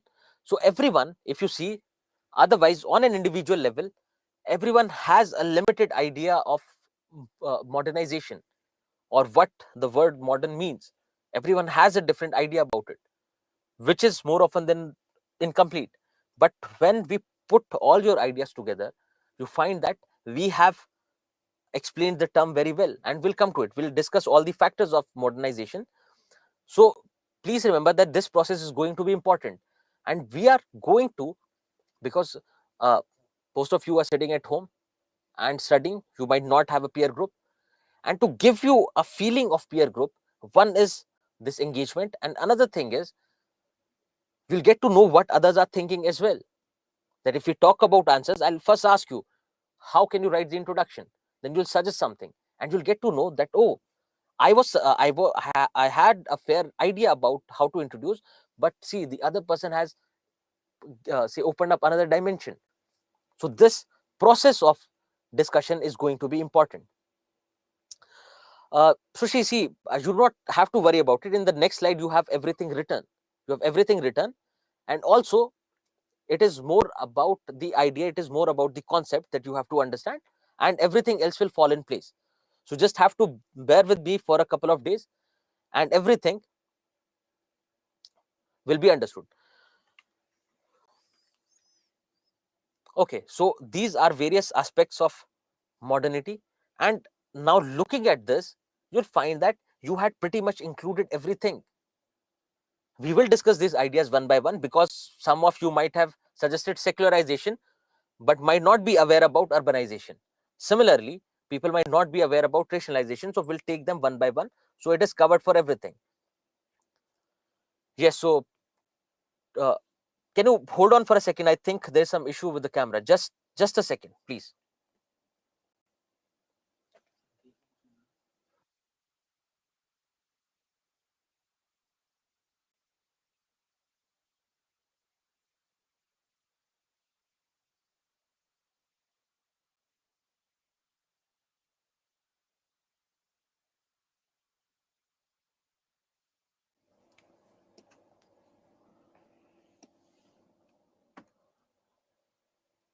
Okay. Okay, getting back to it. So these are various aspects of modernity. The first thing is, if you look at traditional society, we had a very important role of religion. If you think about it, our education was based in religion, and not just in India but across the globe. we had our education system based in religion. Our basic conduct, our day-to-day conduct was based in religion. Then if you look at our political structure, it was also based in religion. How? Do you remember a few, say, kings or rulers who said that we are here, we are the messengers of God. We are here to uh, perform our duty of religion. So even their political legitimacy was based in religion. But now you see, over a period of time, that the society is moving away from religion. The society is now giving more and more weightage to other things than religion. That the importance of religion is on a decline. The importance of religion is on a decline. That we find that now our education is based on logic and science. Similarly, we do not believe in a lot of religious rituals now, because uh, I hope so that none of you would discriminate with a fellow student on the basis of their caste, which is based in a religion, or would not discriminate someone on the basis of their religion. So secularization can be understood as decreasing or decline in importance of religion, in the significance of religion, which is what? Secularization. Secularization is decline in importance of religion. Religion, which was affecting all the dimensions of our life, has become more or less a private, personal affair. But just keep that argument in mind. Can you think of the opposite way? Can you say, looking at a few things, that the importance of religion is increasing as well? It is not just on decline. Yes, our education is becoming secular, is detached from religion now. But at the same time, we have, yes, increasing role of religion in politics, increasing role of religion in society. So it is not just on decline, but the general trend is that the importance of religion has declined. Yes, we have people who are tending to, say, move towards or push towards religion, but in general, it is on a decline. And also, someone has asked a very good question: is it good or bad? Santosh has asked a question: is it very good or bad? That will come to. Need not worry about it, because everything cannot be, say, fitted into your moral ideas, whether it is good or bad. We have to see what is the impact of it. We can only understand something is good or bad, what is the impact of it. And also, this good and bad is coming from the social norms, because your social norms will decide whether it is good or not. Because the Western societies might think that it is completely personal, it is completely private affair, and you should not be manifesting various aspects of religion in public. But at the same time, a traditional Indian might feel that I am losing my ground, I'm losing my roots, that I'm getting detached from religion. So it is very subjective. The idea of good and bad is very subjective, right? That will come to. But yes, what we have to see is what has been the overall impact on society. Do you think your education system is better now with detachment from religion or not? And everything will have positive and negative. So let's restrict ourselves, and we will deal all the aspects as and when they come into our syllabus. Then the idea of rationalization. It means that now you are using logic to reach conclusions. Now you are using rational ideas, logic. For example, traditionally, if there is a cat which crosses your path, not necessarily you, but if there is a cat crossing the path of a person, they would tend not to cross it. They'll wait for someone else to cross it for some reason, else they'll do something about it, or they'll just change their way, they'll take another way. Why? Because it was not based in logic. But now, if a cat crosses your path, would you do that? Would you stop? Would you change your way?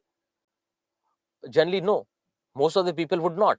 Why? Because now we are seeking logic in our practices, in our various practices. Similarly, the way we treat it, yes, so now it is more about critical and logical thinking.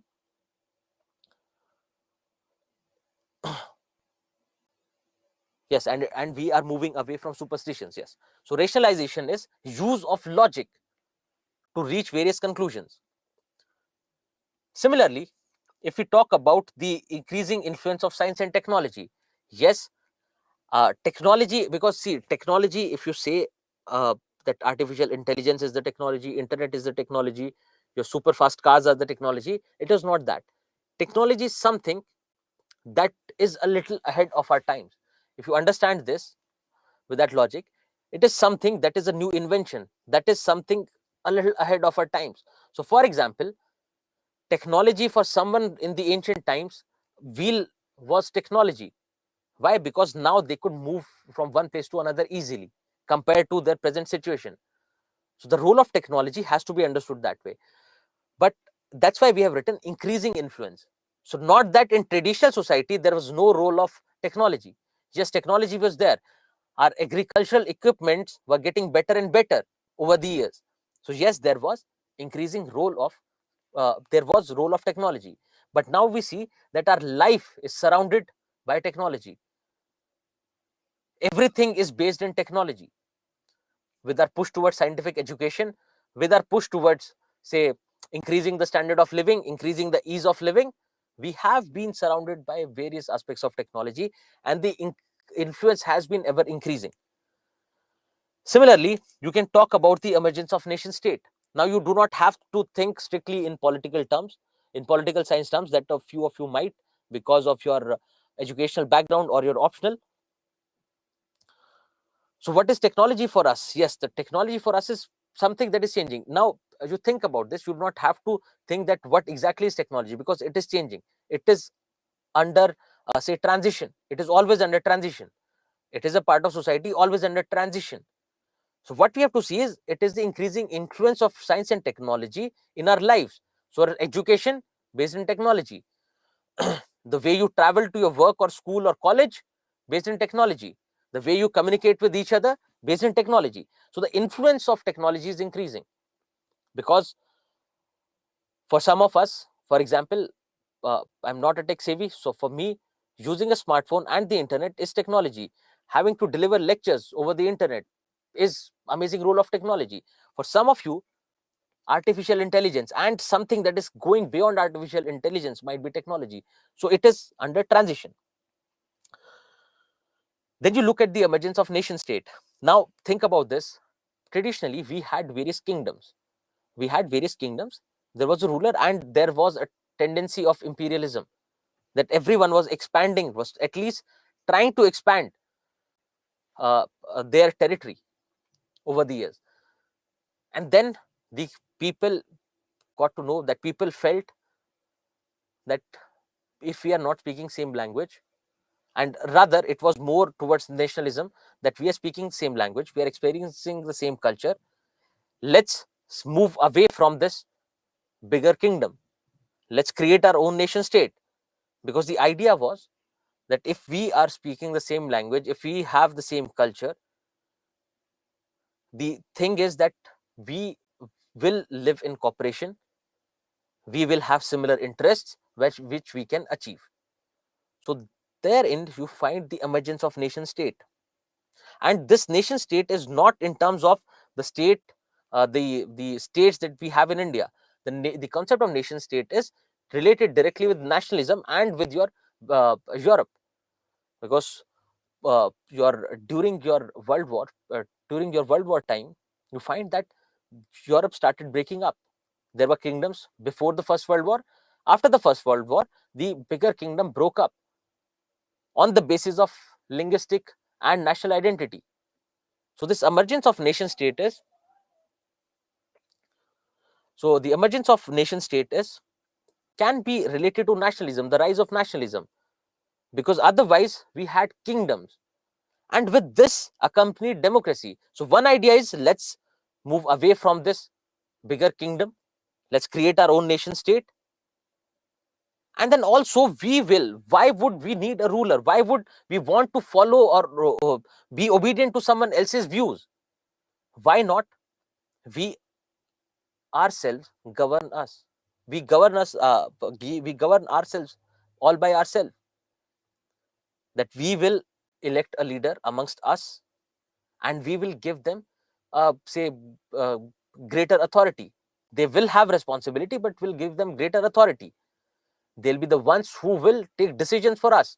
Because if all of us, if we sit together, there's no way we'll reach a conclusion. So let's the smarter one amongst us, let the mature one amongst us take the decision. And let's decide who is that smarter one, who is that mature one. And thereby emergence of the idea of democracy. And then you can apply this logic to the actual idea of democracy, the political idea of democracy. So one is on the conceptual level, that people are feeling that why should someone else govern us? It should be us who have to take, who should take our day-to-day decisions. It should be us who will create our own state on the basis of various similarities. And similarly, then you find the rise of democratic states. There are a lot of states who were previously under one rule or the other started becoming democratic. Come to India. Even India, before the advent of Britishers, was divided in various kingdoms. Even with the Britishers, we had various kingdoms for that matter.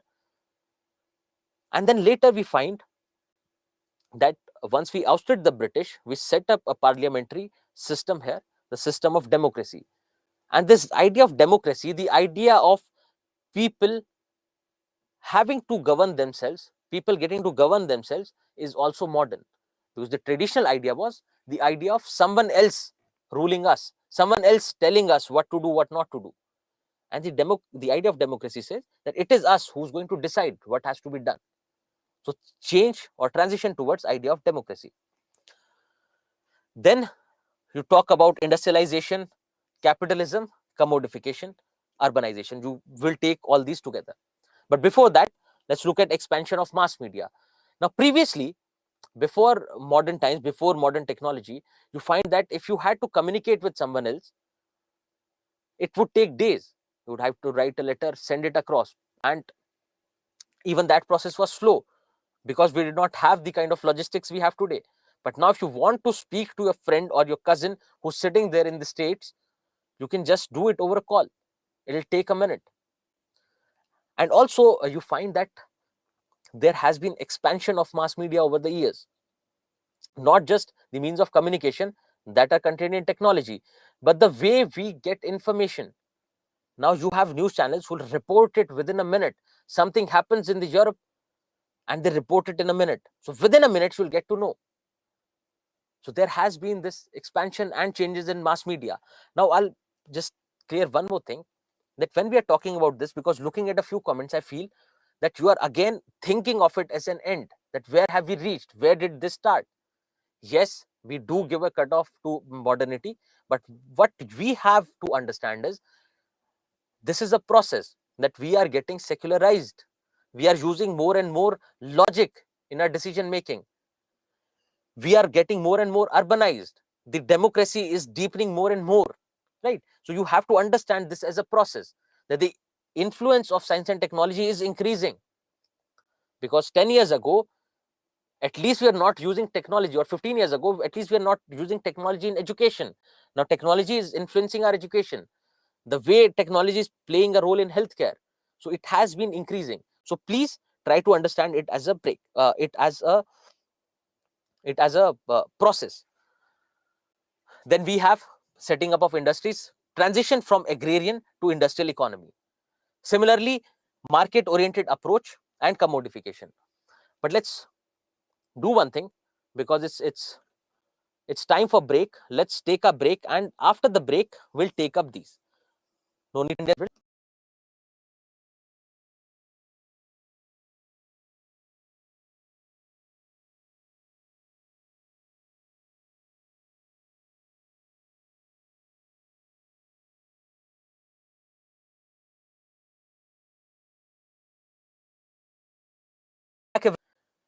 religion has been on a decline. It is declining like this. Yes, there are elements which are still there. So if you look at this graph, for instance, this is the importance of religion. Say, this is importance of religion, and this is time. So coming from traditional society where the importance of religion was high, One thing is, it does not mean that all the people were secular. Yes, most of the all the people believed in the importance of religion, but most of the people were inclined towards religion. And even our social structure, our education system, our political system was under the influence of religion, and it has been declining over a period of time. So does that mean that there is no one, absolutely no one, that we are 100% secular and no one believes in religion? No, we still have people who believe in religion. But yes, over the years, it has been experiencing a decline. Similarly, yes, we are undergoing a process of rationalization. So please understand it as a process. So rather than democracy, it can be democratization. Now let's look at other factors. So someone had asked a question, and I'll address that as well. I'll address that as well. That can't we write globalization here? Absolutely yes. And it comes with industrialization and the growth of urbanization, and globalization can also be mentioned here. Now let's look at these processes.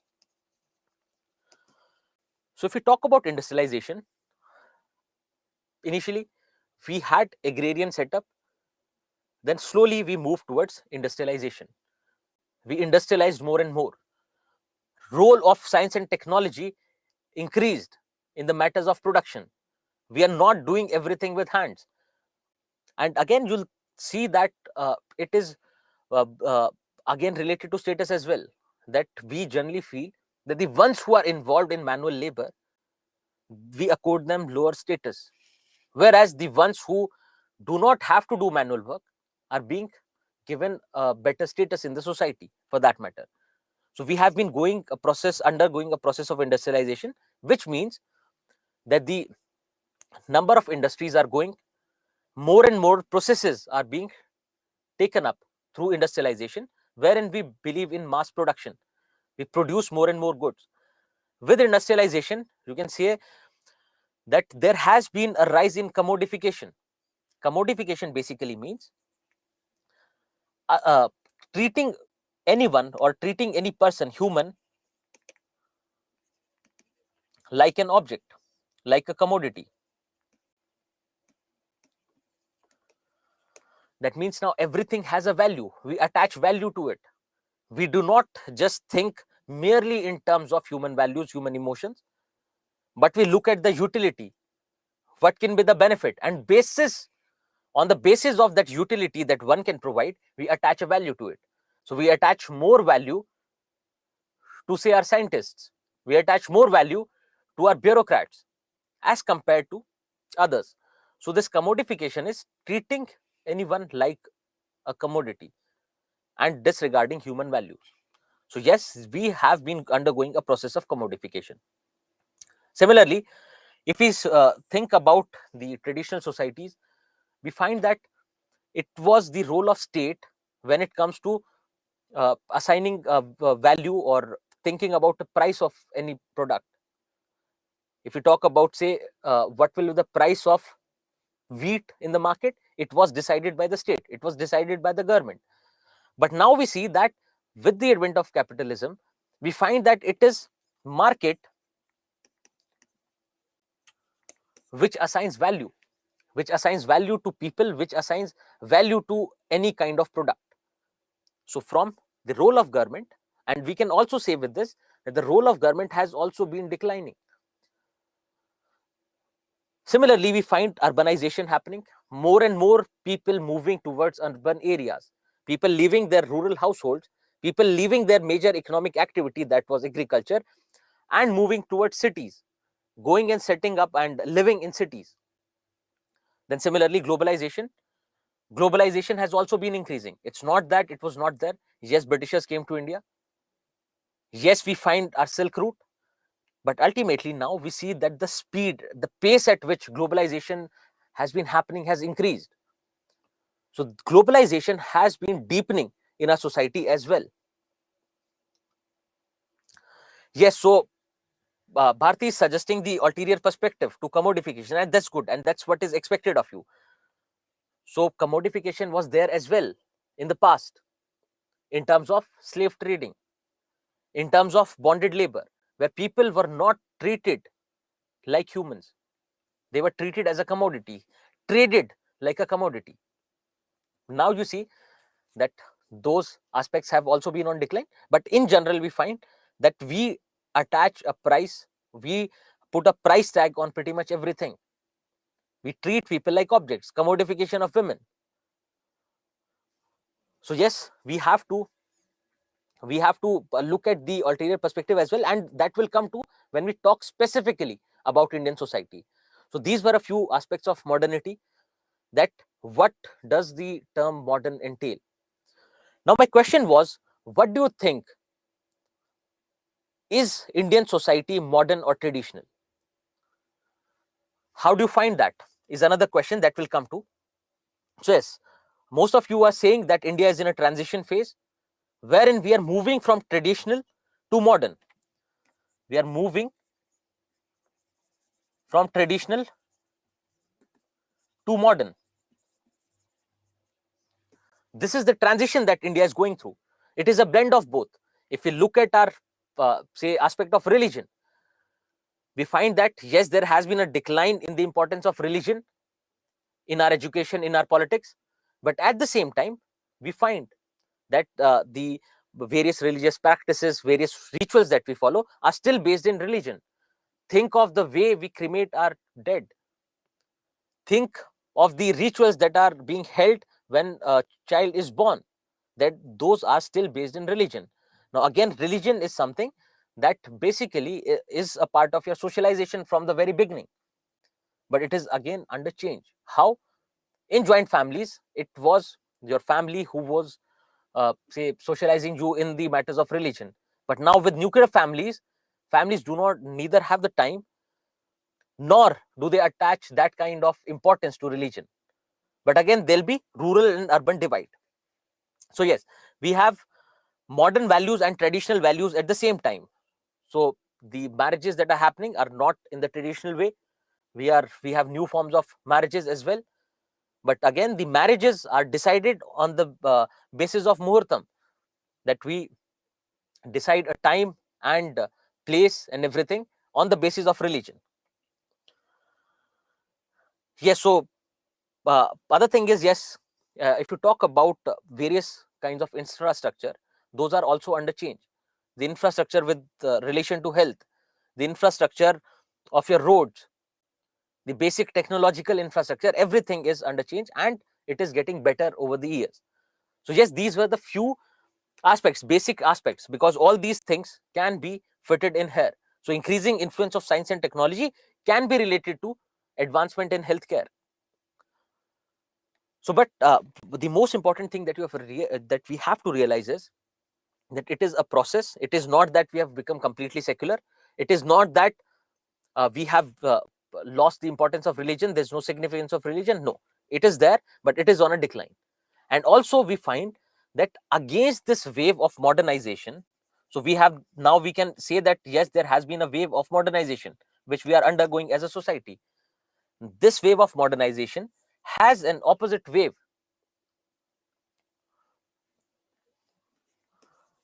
of conservatism. That with rise in modernization, people come in as people come, form groups and come against this wave. For example, the way you find the few that a few social groups like Bajrang Dal, etc., they will protest the celebration of Valentine's Day. They'll go around beating at people or chasing people away from public spaces who are celebrating Valentine's Day, because according to them, it is a matter, or it is something related to Western culture, and this westernization should not happen. And also herein we talk about westernization as well. Now the basic difference is, if you look at westernization, it also has similar traits like modernization, but the basic difference is, we say that rather than becoming modern, we are becoming Western. Think of the way we dress, and it has more of a cultural connotation to it. Think of the way that we dress. Think of the language that we speak, which is coming directly from the West. And this is what the process of westernization is. Process of westernization says that we are becoming more and more Western rather than modern. So this is not competing, they go hand in hand. But generally, westernization is found to be as one stream of your globalization and modernization. So we say that we are becoming global, we are experiencing newer cultures, but the argument is, rather than experiencing diverse cultures, we are experiencing more of Western culture. So rather than, say, speaking French, that should have become a part, that should have been a part of globalization, experience of new language, we are learning English, which is a Western language. Even though French also, if you talk about Europe, that is also Western, but we talk about westernization and also Americanization, that we are becoming more and more like our uh, American people, that the food habits that we have, the way we behave with each other is becoming more and more Americanized. So you do not have to get confused with these. All you have to see is what are the basic traits. So even if you look at westernization, other traits are going to be similar, because industrialization, secularization, etc., they remain the same. The only difference is with respect to culture, that we are becoming more and more westernized. With this, let's see how to go about it, because this is a very general answer, that if we say that Indian society is under transition, India's society is tending towards modernization, but we have cultural values, we have traditional values there as well. But how do we find out? Just think about this. How do we find out? What we have to do is we have to look at various features of the Indian society and look at the change that is happening in every culture, change that is happening in every social institution. And that is how we can decide whether Indian society is going under transition or not. So what are the various institutions? We'll come to. But you have to remember that this is how you structure your answers. Everything is going to be according to the social change that is happening. And we have to remember, to understand that social change, what is the impact of that social change on a particular society, we have to look at various features of the society, because those features of the society constitute what we understand as a society. So if we talk about Indian society, we have various features like religion, diversity, family and marriage, stratification, value system, political system, economy. And this does not just apply to Indian society, it applies to every society. Every society has these features, basic features. So their economic system, their political system, and their social system. Inside their social system, they have various dimensions. Inside their social system, they have a system of religion, they have a system of stratification, they have diversity with respect to their society, and how these features undergo change. Now, what we have to do is to understand Indian society in the light of modernity, to explain how Indian society is undergoing transition, rather than keeping it unstructured, rather than coming up thinking about a particular point and then writing it. It's better to move with the structure, to see what can be the various dimensions of Indian society. It can be your society in general, then it can be your political structure, it can also be your economic structure. And what are the changes that are happening in these features? So let's take them up one by one. Now, we will not go into greater detail because these things are going to be discussed further as well. But let's see. This is just to give you an idea that how do you structure your answers. So now, if I say, if you want to look into the changes that have happened to the institution of family, how do you go about it? You try to look into various features of the family, of family as an institution, and then you try to analyze what have been the changes. Similarly, if we say that caste system is undergoing change, and this is something that everyone will agree, that the caste system is undergoing change in the Indian society, how do you go about it? You look at various features of the Indian society or of the caste system and look at what kind of changes have happened. So Bharti is saying that we are moving towards nuclear family from joint family, etc. But now the thing is, what apart from this? If you think like this, without structuring, what apart from this? Then you have to sit and think, what else can be there? But if you know the features, basic features of your institution of family, you would know that even if we talk about family, the composition is changing in the form of we are becoming more and more nuclear. From a bigger joint family, we are moving towards nuclearization. Family is becoming nuclear. This is with respect to the size of the family. But if we talk about the say the various practices inside the family as an institution, for example, patriarchy, for example, the status of women, for example, the functions of family. Now, the family has an important function of socializing the children, and we see that in modern society, it is various other institutions which are actually socializing the children rather than family. So the functions are changing, the size is changing, the composition is changing, and this is how we have to structure. And you see that you will, as we move, you will understand this and be ready for any kind of question. So even if they ask a specific question only on stratification, you'll be able to answer it. Why? Because you would have structured it by then. You would have understood how to structure your answer. Okay, let's start with it. Let's take up your economic system to be the first feature. Now, in traditional Indian society, our economy was based in agriculture. We were agrarian. Most of our population was engaged in agriculture. The GDP, most part of it was coming from agriculture. But now we have moved towards industrial and service sector. That now most of the contribution to our GDP is coming from either industrial or service sector. But there is a catch here. There is a catch here that we still find most of our population is still engaged in agriculture. Most of our population is still engaged in agriculture, right? So in that sense, and sorry that I had written a few things outside this box in red, but it is nothing up like it has no change compared to this. So here, if we write in yellow, it would not be visible, right? If you write in red, it would be more visible. So yes, so if we see that, yes, we have transitioned from an agrarian economy to an industrial and post-industrial economy. But there are a few things.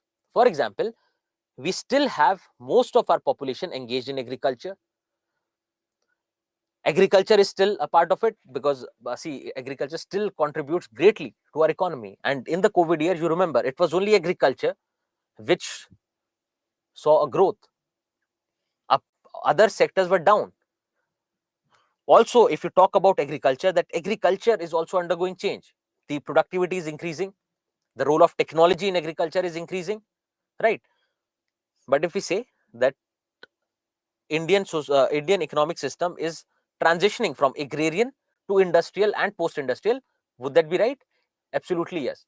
But we also have to remember the opposite side. Moving on to our political system.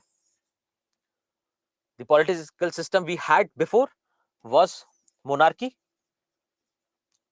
Traditionally, there was a king, they had a court, and they used to take care of everything. They used to take care of making the laws, implementing those laws, and also giving justice to people. But in modern Indian societies, we have a democratic system. We have democratic government. And also this democracy is undergoing change. It has been changing. It is, yes, the cutoff can be your independence. But since independence, it is undergoing change. It is reaching the grassroots levels. From representative, it is becoming participative democracy. I'll just give a fair idea about this. Just think about that we generally elect our leaders who become our representatives in the parliament. What form is that? Representative democracy. So ultimately, it is the rule of the people, but through representatives. And when I say it is becoming participative, that means now we are also becoming an active part of our politics, active part of our system. How? In the form of civil society. Now we form pressure groups, we form various other social groups, and we try to pressurize government. We try to ask government about our rights. We try to hold government responsible. We try to give our suggestions with respect to various policies. We try to exercise our right to vote more and more. So from representative, we are moving towards participative democracy. But at the same time, you would see with democracy, you will find there is an element of liberty, there is an element of equality, right? Democracy is related to these. You would have read in your preamble that democracy has liberty, in equality, etc., these principles in it. But at the same time, you'll find that state becomes despotic at times. State or the government does not care about your intentions, does not care about your demands. So it was us who created that government. It was us who elected our representatives. For what reason? To take care of us. For what reason? For the welfare of people. But now you see, the more we are modernizing, they are getting out of reach. Now they do not just care about the rights of the people. It has changed. It has been evolving. It has been changing. So yes, we have become more democratic compared to the past. But yes, there is an opposite wave of authoritarianism, wherein it is not the will of the people, but the will of the political class that prevails, will of a particular political group that prevails. So with democratization, also, we have increase of authoritarianism. So yes, our democracy is reaching grassroots level. Panchayati Raj institutions are also spreading. There is democratic decentralization going on. Let's move to the value system. What kind of values did we have traditionally? Now, we had values like tolerance in the Indian society. We had values like love in the Indian society. People used to care about each other. People used to believe in cooperation. People used to believe in the power of community, believe in the power of collective. But now we see that we are moving more towards individualism. Now it is one for oneself.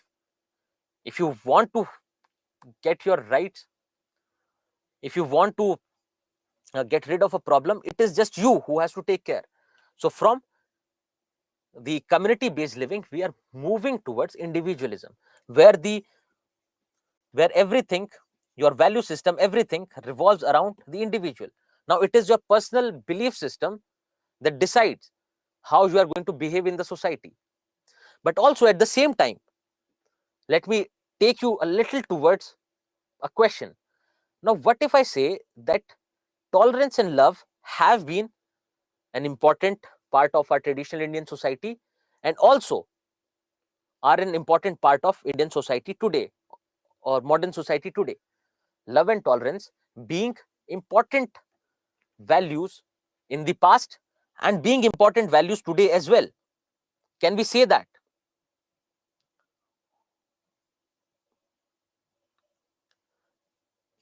Absolutely, yes. We can say, but a few are saying no as well.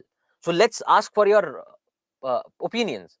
The ones who say yes, how can you say yes? And the ones who are saying no, how can they say no?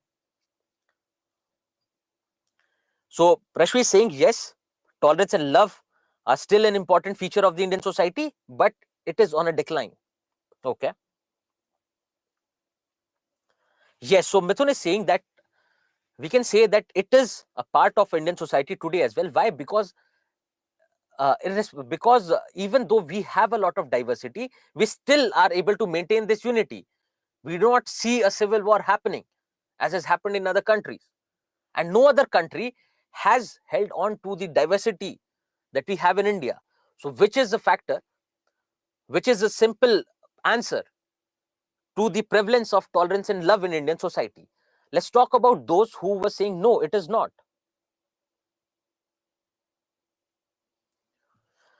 Yes, so Suma is giving an example that look at Manipur issues.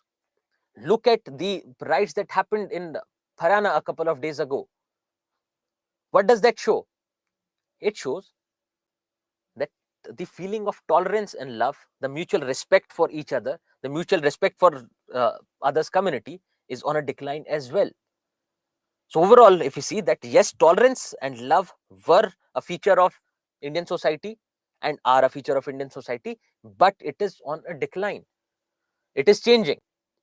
And from community-based living, we are moving more towards individualism, because previously, just think about this in terms of composition of our society. Previously, we are living more and more in rural areas.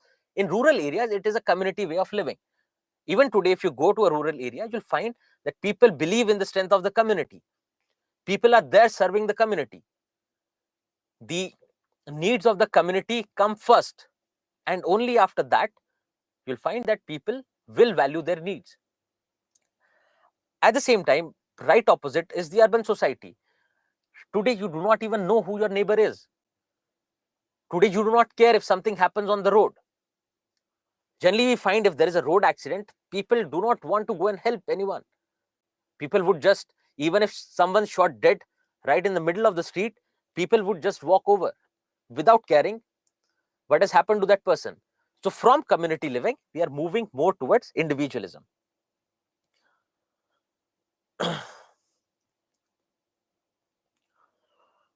Yes, so Shamil is saying that decline in values of tolerance and love is not modernity. Now understand this, we are not saying it is not modernity. What I'm saying is the value system is changing. The value system is undergoing a change. Yes, the modern values are tolerance and love, because think of it, and this is the right question in the right direction, that we say with modernization, people start treating everyone as equal. People start respecting each other's freedom, which is modern. And if you respect each other's freedom, if you respect if you have a mutual respect for each other, then you are bound to have tolerance and love. But that is not the case. So which is right opposite to modernity. So that's what I wanted to reflect when we say that what is Indian society right now. You see that it is a mix of both. Similarly, if you look at the traditional Indian society, it will have a lot of features that we consider modern. Think about the technological advancements we had in the traditional Indian society. Think about the healthcare practices we had back then. Think about the mutual love and respect for each other. So much so that we have preserved that diversity till today. Think about the small republics we had, wherein it was ultimately the people who were part of the system, of the political system. So I hope you are understanding this. So you have to understand the dichotomy. You have to understand that there'll be ironies. At the same time, we'll say it is modern, but if looking at from another angle, we'll find that no, it is traditional as well. And this is the idea of social issues. This is the idea of Indian society and sociology in general, that you look at everything from a bird's eye view. If something is here, rather than looking from here or here, you go above it, come on the top and look at it, so that you have a clearer picture. Yes, it would not be complete. Yes, it'll still be biased, it'll still be partial, because you cannot see all the aspects, but at least it will be towards neutrality. It will be more say it will be less biased compared to the general views that we have. So this is an exercise to open you up for our upcoming discussions, so that you understand everything, because it will become easier and easier as we move forward. And that's why we are taking it a little slow right now. Now let's talk about the system of stratification. Stratification, putting people in hierarchy on the basis of wealth, prestige, caste, etc. If you talk about traditional Indian society, initially we had Varna system. That will come to, do not worry about it. What is the Varna system? Then we move towards caste system over the years. So it was generally caste, which was the means of stratifying people in the society, putting them in a hierarchy. But if you look at modern system, it is your class. It is the occupation that you are doing. It is the wealth that you have. And on the basis of that, and your prestige, and on the basis of that, we put people in hierarchy. And caste does not matter as such. But if you look closely, you'll find that your class has overlaps with caste. And we'll explain this, do not worry. Just keep this idea in your mind, because this will be answered when we talk about caste system. Class has overlaps with caste, and also caste system has not declined completely. It is still your caste, which on the basis of which you are put in a hierarchy, on the basis of which our society is still fragmented. Similarly, if we talk about Varna and caste in the past, you see that your Varna system was completely based in class. It was the work that you were doing on the basis of which you were put in that hierarchy. So yes, there was prevalence of class. Similarly, your caste decided your class in the past. On the basis of your caste, you will be restricted to a particular occupation which you have to take on for life and for generations. That adds to your class. So class has more to do with, if some of you might not have understood, class has more to do with the economic aspect, the wealth that you have, the kind of occupation that you are into. So the system of stratification is moving more towards class. But we find that the caste system has not declined completely. And also there was this class system in the past as well, because your entire system of stratification was basically based in class. Your Varna system was based in class. Let's look at another institution, that is of family and marriage. Think about family first. If we think about family, let's leave the technical jargons. Think about family, the size of the family. Generally, we had bigger family sizes. Then the bonds that we had in the family, who is important, who is not.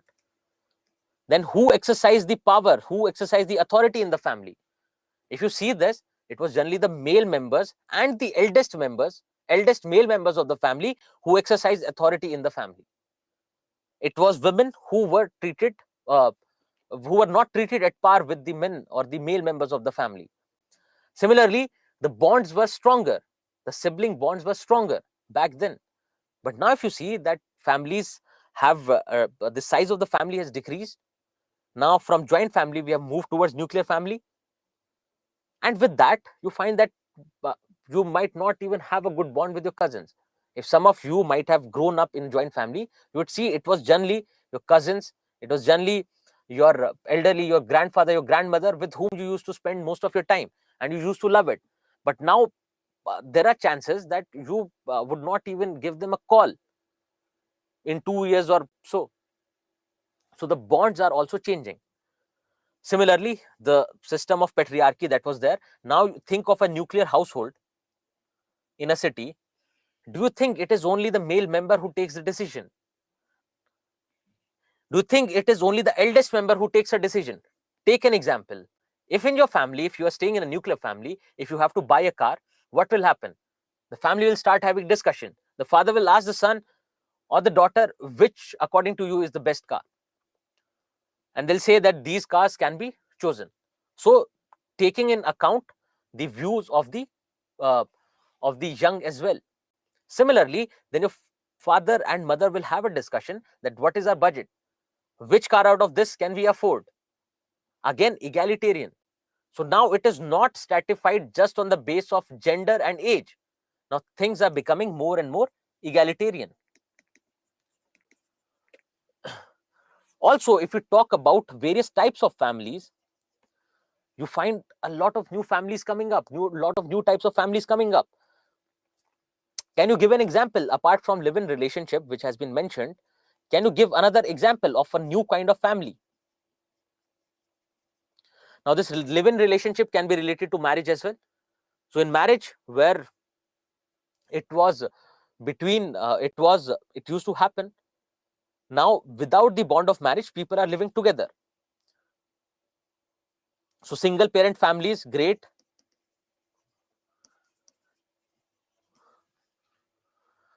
Yes, so same-sex couples in a family. So, that can be related to marriage as well. So, if we talk about marriage, previously it was understood to be a relationship between a male and a female. Now it can be any gender for that matter. Now you need not necessarily get married to live together. You have live-in relationships. Now we have more and more number of, and if you see that the number of single parent families are also on the rise. Single mother and children. Single father and children, they are also on a rise that were not seen traditionally. Also, if you talk about, okay, let's explain egalitarian. Egalitarian means considering everyone equal. Simple terms, considering everyone equal. Now, in a family, previously where it was the will of the male members that used to prevail, now they take views from everyone. Now it is everyone's decision. It is a collective decision. So everyone is treated equal and they take that decision. So everyone has equal rights, everyone has equal obligations. That is what egalitarian means. And you need not go in all these words. You can write it as simply as you can. Wherever the words will become important, I'll let you know. But otherwise, you can write it as simply as you can. Now, also think about the function of these institutions. If you talk about function, now one of the function was of marriage was procreation, was giving birth. Now you find a lot of families who do not have any children. Single, that is your nuclear families where you have only the husband and the wife and no children. Then yes, you have again, yes, divorces. Previously, it was considered, particularly in according to Hindu society, it was considered that divorce cannot happen. If once you get married, you are married for life and for generations to come. So it was an intergenerational bond. But now divorces are becoming common. Adoption is becoming common. Because if we talk about procreation, it was in the same blood lineage. Now you adopt children as well. You go for surrogate children. Marriage was, yes, considered as sacred. Now it is not. Now it is contractual. And we will come to the finer dimensions of it. Now we will come to the finer dimensions of it when we discuss these institutions. So this was just to give you a basic idea. But can we say that we do not have any joint families now? No, we cannot. We do have joint families, not just in rural areas, but in urban areas as well.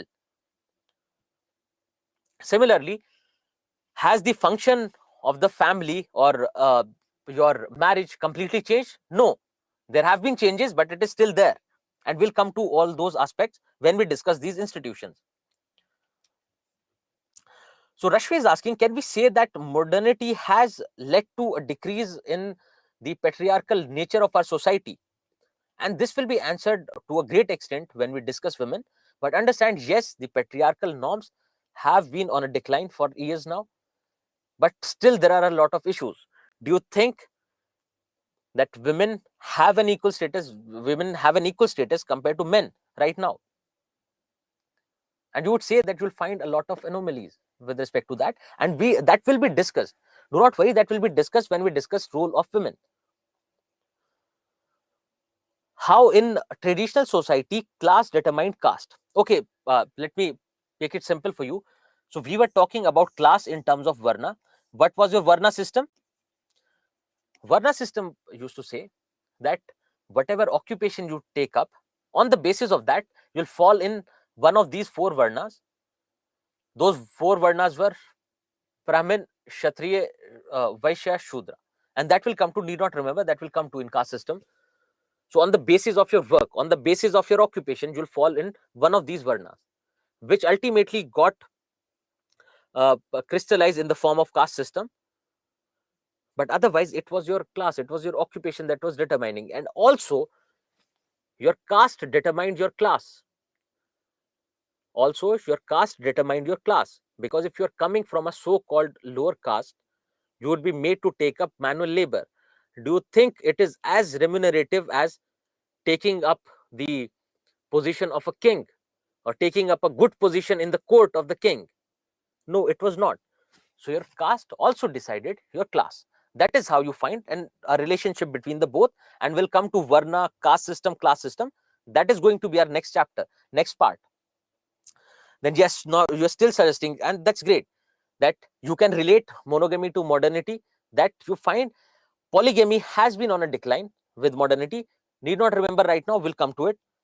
But just addressing, just acknowledging the comments of others. The others are also trying. So the age of marriage has changed. Lovely.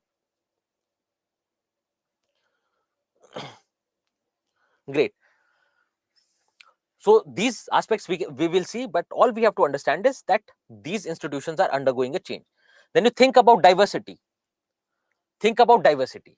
Think about your uh, religious, your linguistic, your cultural diversity. In the traditional Indian society, yes, we had diversity. We had people from various regions. We had a lot of linguistic groups. People were speaking a lot of dialects. And yes, we were diverse.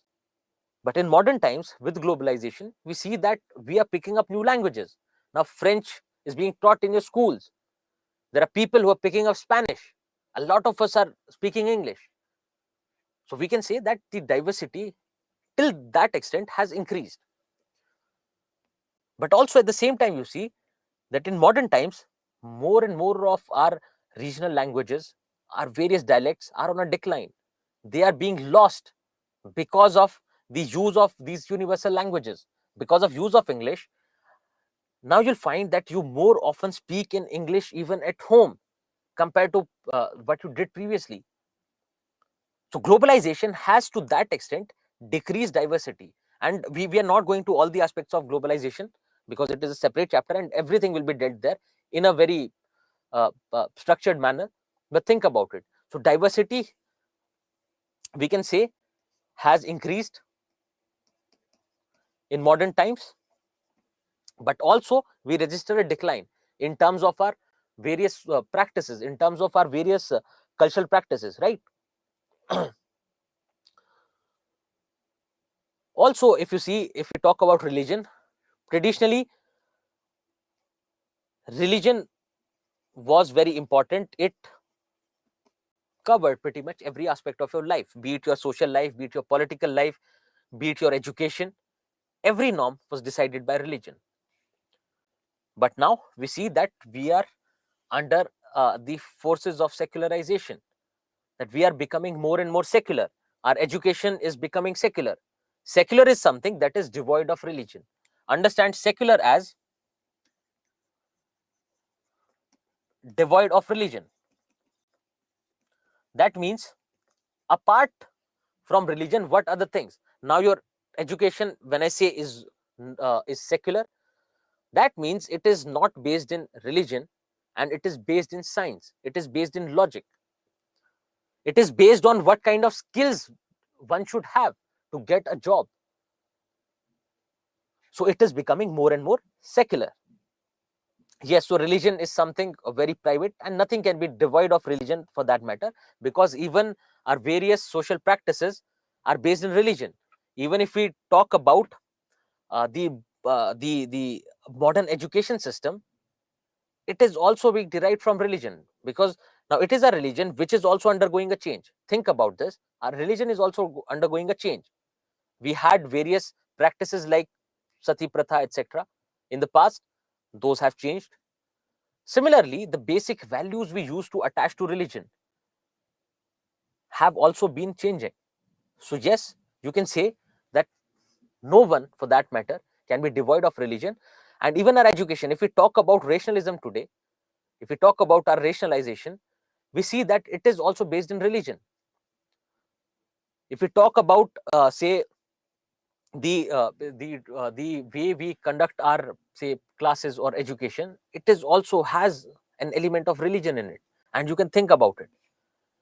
Respecting your elders was generally taught to you by your religion, but you are following it as a modern rational principle.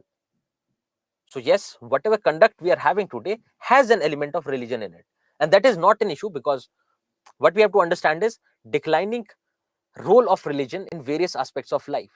Yes, a lot of things will be directly coming from religion, that our religion is changing because now every religion has a need, has a necessity for them to exist, have a necessity to sound modern, to work on rational principles.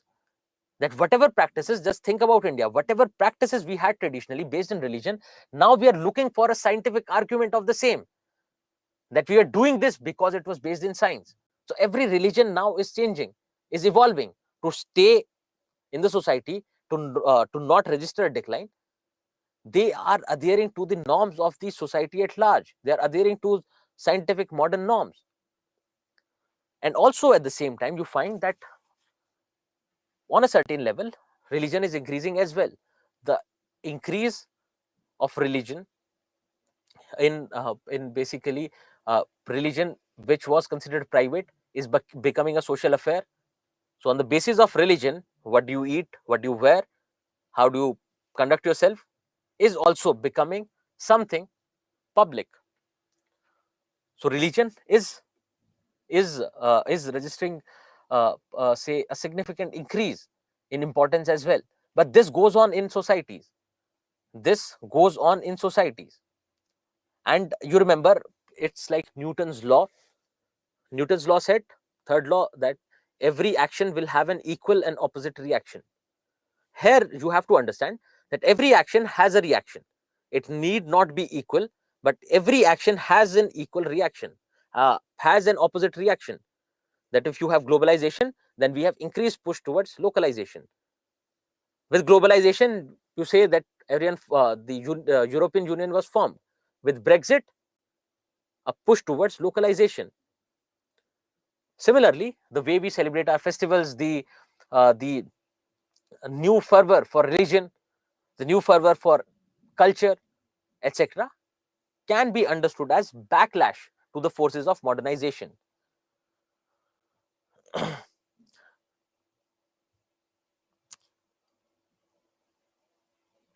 Okay, so Devansh is asking, is modernity subjective? So one thing is, yes, it is subjective. Another part of the question says, because love and tolerance were practiced in traditional society, which some believe it to be a modern notion. So you see that yes, love and tolerance were there because see, generally it is understood that these societies were more homogeneous back then. If you forget about Indian society once, you find that more and more societies were homogeneous. People were following the same religion, speaking the same language, etc. And you find that if it is homogeneous, people will have more of cooperation. People will have more feeling of love and community. And also you find that yes, tolerance and love would have been a factor there. And also another thing is that with their religious outlook, because within that homogeneous society, you'll find stratification. For example, in Hindu society, for that matter, you'll find stratification in the name of caste. So from outside, it'll look homogeneous, that most of the people living in this region are Hindus.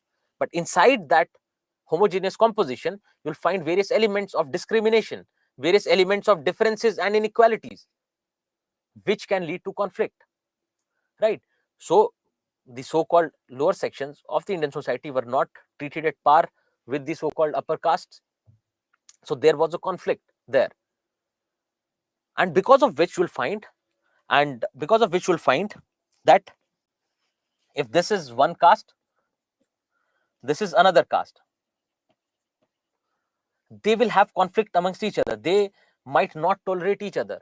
But within this caste, you'll find the values of love and tolerance prevailing, because they would want to stay as a group. They would be a closely knit group. They would respect each other's interests.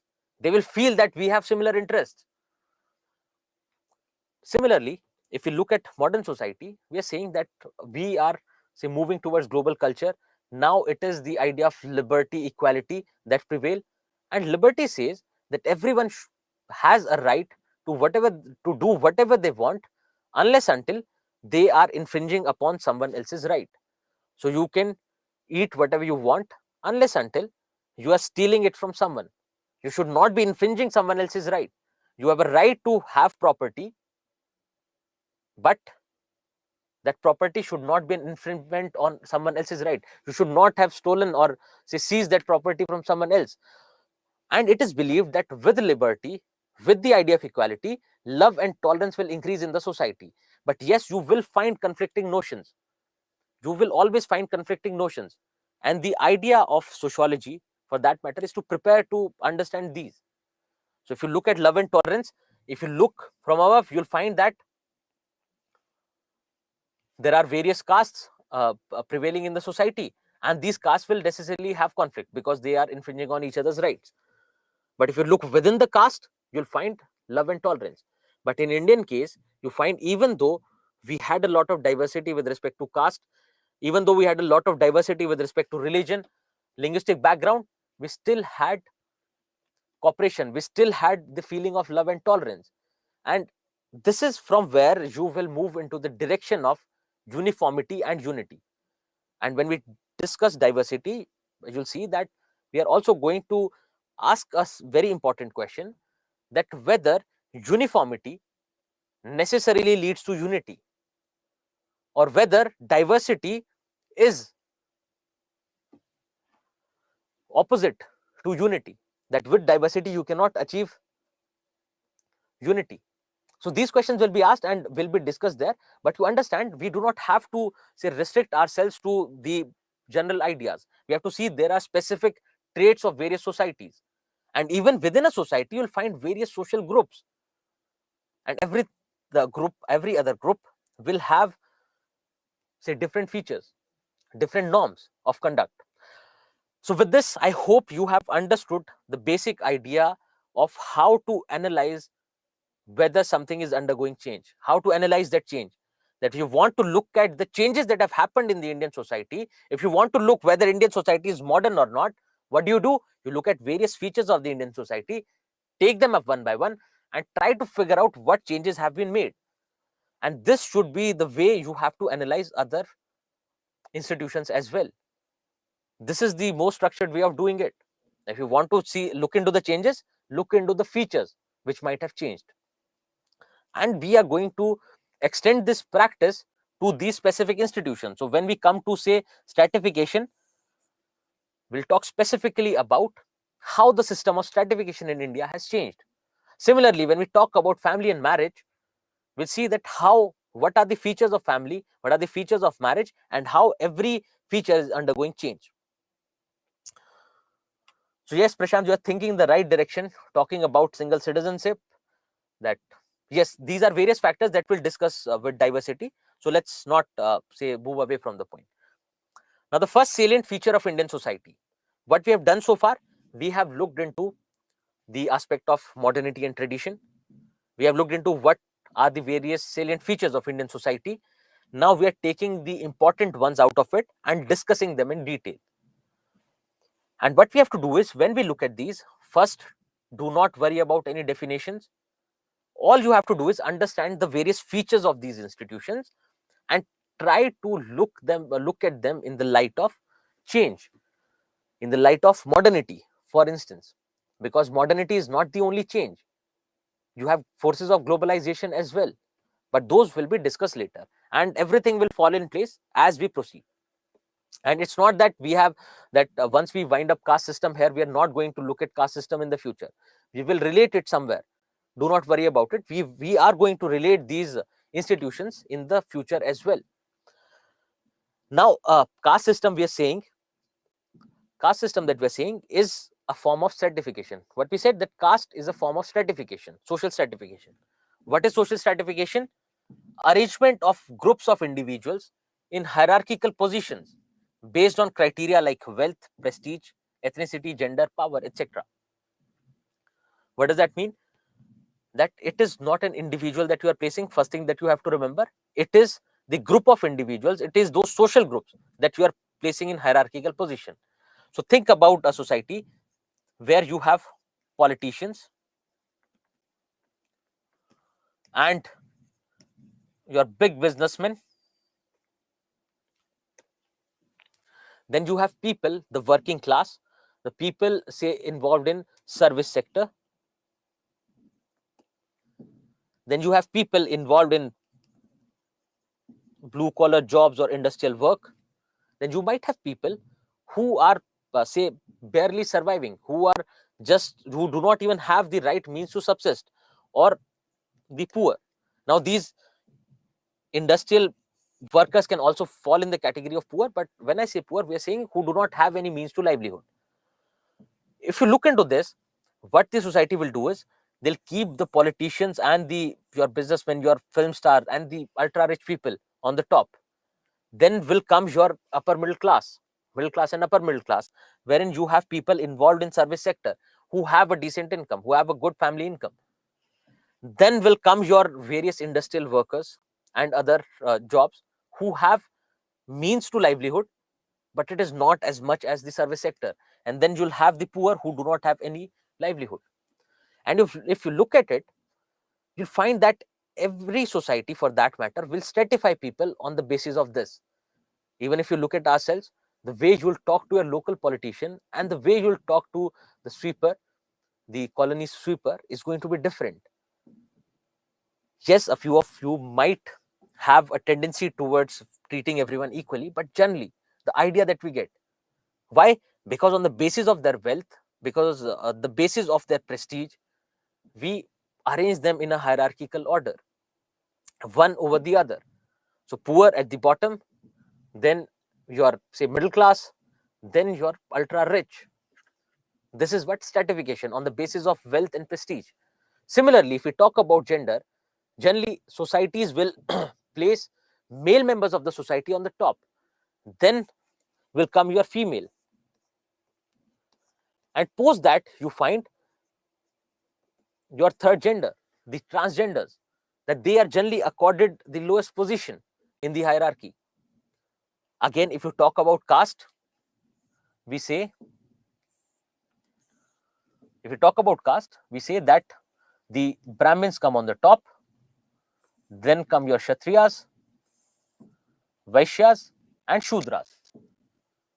So Brahmins will be considered to be the purest for that matter, and the purity will decrease in the descending trend. So every society for that matter will have a way of stratifying. And it is not just one stratification that will happen. Every society will stratify on the basis of various criteria. So if you look at Indian society, you'll understand that we place people in hierarchies on the basis of their caste, also on the basis of their wealth, on the basis of their gender. So it is not just not that every society will be limited to one type of stratification. No, they'll have multiple forms of stratification. In India, you'll find more number. That is it, because of our caste system. Yes, so it is similar to the clergy and nobility layers of the French society that you read as a background to your French Revolution. Yes, so why are we not using these terms? Shamil, is we don't have to get into the domain of sociology, even though you would have seen that we are understanding the same concept, but we are not using any technical jargons. At times, you'll find me taking directly from Durkheim, from Weber, from Marx, but we are not going to use those names. Names of the thinkers are not important. The only important part is the concept. And also, they would not ask you the definitions. What is the definition of stratification, for instance? But what we have to understand is that you'll find, do not think that Indian society is stratified only on the basis of caste, that it was stratified only on the basis of caste. No, it has always been stratified in multiple criteria. It was also stratified on the basis of gender. It was also stratified on the basis of class. And yes, we will come to what class is, what caste is. Now, one of the say salient feature, or one of the different criteria that the Indian society has and had, was caste system. Because caste system was there only in this subcontinent. That yes, others were also stratifying people, other societies were also stratifying people on various criteria, but caste is a criteria that was there in India. Now, what is this caste system? The caste system is the arrangement of various social groups, is an arrangement of division of labor, is an arrangement of inequality and hierarchy. And we will come to this. Just understand simply, the Indian society was stratified, was put in various social groups were put in a hierarchical manner on the basis of their caste. What is this caste? This caste is directly derived from religion. So one idea was that your caste, and you do not have to go into that idea, that one idea was that because it was prevalent in Hindus. Yes, it passed on to other religions as well, but it was in Hindus. So according to the religion, that caste comes from the body part of one of the gods from where you come. that you are coming from the head, you are considered Brahmins. If you're coming from the legs, you're considered, or if you're coming below the legs, you're coming, you will fall in Shudras. But you do not need to remember this religious criteria. What you have to remember is that it was more of an arrangement of division of labor. So every caste was specified a particular task. They had a particular role to play in the society. So if you are coming from a Brahmin family, you were expected to take up the work of a Brahmin, that is that of a priest, that of a teacher, for instance. Similarly, if you're coming from a Kshatriya family, you are expected to take up matters of war. You are expected to take up the security of the society or your nation. Then if you're coming as a Vaishya, if you are born in a Vaishya family, then you are expected to take up business. Also, if you are coming as a Shudra, you are expected to do manual labor. So on the basis of this, on the basis of your work, the system, the Indian society was stratified. There was a segmental division that you have Brahmins, and I believe that most of you would be aware of this system. Then you have Kshatriyas, Vaishyas, and finally Shudras.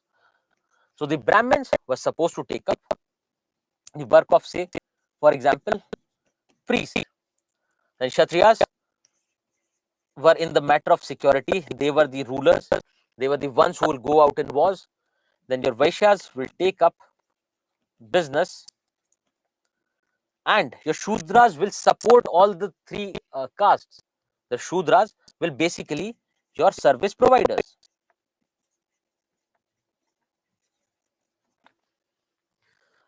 And not just this division, they were placed in the same hierarchy. So the Brahmins were considered to be on the top, and the Shudras was considered to be at the bottom. And also, there was another caste, there was another social group which was kept out of this system. This is this hierarchy, and there's another social group of untouchables which was kept out of this hierarchy.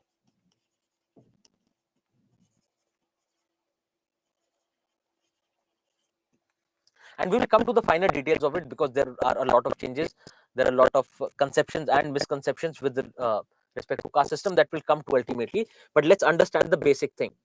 Now, one thing, it is a system of arrangement of various social groups in hierarchy. These social groups have a specific work, so it can be said that there is division of labor. And then there are other features as well. Every caste, the entire caste system has a particular norm, and within that, every caste has different norms, have different rules. Let's look into everything, every feature one by one. Starting from the basic segmental division of society. What is this? That we have divided the society in various castes, in various segments. We have Brahmins, we have Kshatriyas, we have Vaishyas, we have Shudras. So what is that?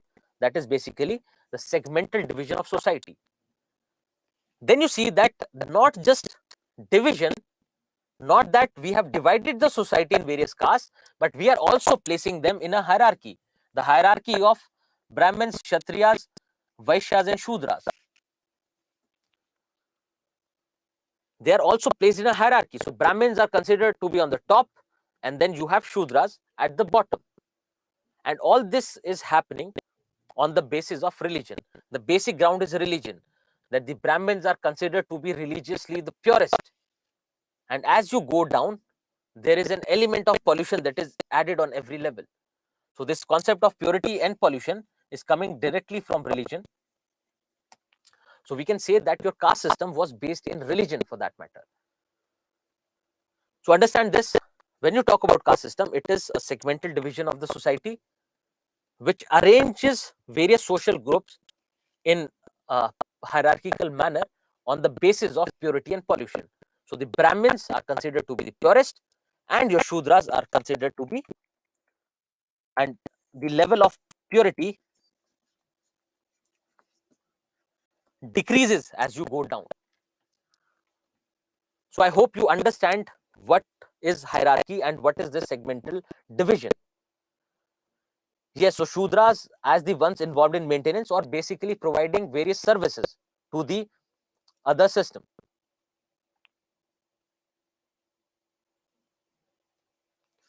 Yes, we'll come to the idea of Varna system, we'll come to how it crystallized into Varna system, etc.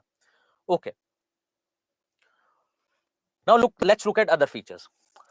On the basis of your birth, you'll get your membership. That means if you're born in a Brahmin family, you'll be accorded the status of a Brahmin. If you're born in a Shudra family, you'll be accorded the status of a Shudra family, of Shudra. That is, you have membership by birth. And if you see, it is not just that you have been born in a Shudra family, your children will also be considered Shudras. Why? Because they are coming from the same family. So this system is hereditary as well. So this system is based on the membership by birth and is hereditary in nature. So I hope you do not have any issues understanding this. Now let's come to the next part. Every caste had a restricted and definitive occupation. Let's come to definitive first. What does that mean? That every caste was accorded a particular task. That if you are a Kshatriya, you have to take care of the security. You have to be a soldier. You have to go in wars. You have to be the rulers. So what is that? Definitive occupation. Not just that, this occupation was restricted. That means if you're born in a Kshatriya family, you cannot take up work of a Brahmin or a Shudra. If you're born in a say Shudra family, you cannot take up work of a Vaishya. So this occupation is restricted as well. There is no mobility. You cannot change your occupation. Then let's come to various rules related to this. One rule is endogamy, wherein you marry within the same social group. So if you're coming from a particular caste, you are supposed to marry within that particular caste. You cannot, being a Brahmin, you cannot marry a Kshatriya. Being a Kshatriya, you cannot marry a Brahmin or a Shudra or a Vaishya. Everyone has to marry within the same social group. That was the norm. So there was no intercaste marriage. Intercaste marriage did not prevail. You could not go on marrying someone from the other caste, which was, and herein if you'll find that there were various methods to bring justice to people. So if someone, we are saying that this is the norm, if you do not follow the norm, there should be someone to hold you accountable. So you'll find that the entire community will outcast them. If a person from one caste marries a person from another caste, they will be outcasted by the community. Similarly, if you have any conflict within the community, you had conflict resolving mechanisms in the form of caste councils. Now, these caste councils were the one who will provide justice to people. Now, the idea of justice is also wrong, right? The idea of justice is also different from what you perceive as justice today, right? So the idea of justice has also changed. You can see that. So these caste councils will be the ones who will enforce the various norms, who will implement the norms of the caste system. These caste councils will be the one who will resolve conflict among people, because you do not have dedicated judiciary. And it is not that you can always go to the court of the king and ask for justice and ask for various things. It was more of a community-based system wherein conflicts get resolved within the community. So the caste system has restricted and definitive occupation, have endogamy. That means you marry within the same social group. And if you do not follow the norms of the caste, you are being outcasted, or there can be other forms of punishment as well. And you might know that what are these punishments. Then there were restrictions on various, say, there were restrictions on eating together. So two people from a different caste cannot eat together. Then there were restrictions on a particular caste. For example, the Brahmins were disabled from having non-vegetarian food, having alcoholic drinks. Similarly, the Shudras were disabled from entering the temples. So there were disabilities and privileges as well. So the Brahmins had the privilege of not paying taxes, and you would have read that in your history books, that no taxation for the Brahmins. They do not have to pay any kind of taxes to the state. What is that? A privilege. And then there were disabilities as well. So you can write these. So disabilities in form of temple entry, in terms of using community services, like Shudras were disabled from using water from the community wells. They were disabled from getting education. Similarly, there were privileges like with respect to taxes. I hope you'll remember this. I'll just write taxes, that the Brahmins were not supposed to pay taxes. There were privileges that were associated to particular castes. Then there was restrictions on food, drinking, and behavior, which has two things. One is intercaste behavior, that you are not supposed to eat food with members of the other caste. Then also there were restrictions on various social behaviors, etc., within the caste. Within the caste, in the sense, Brahmins not getting to have, say, non-vegetarian food.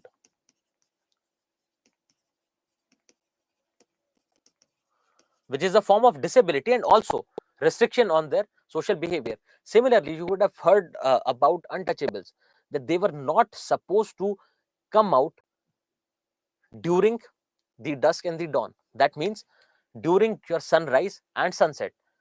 It had to do with the shadow. Because think about it. We are believing in the concept of purity and pollution, and we say that they are the most polluted. So polluted that we keep them out of the hierarchy itself.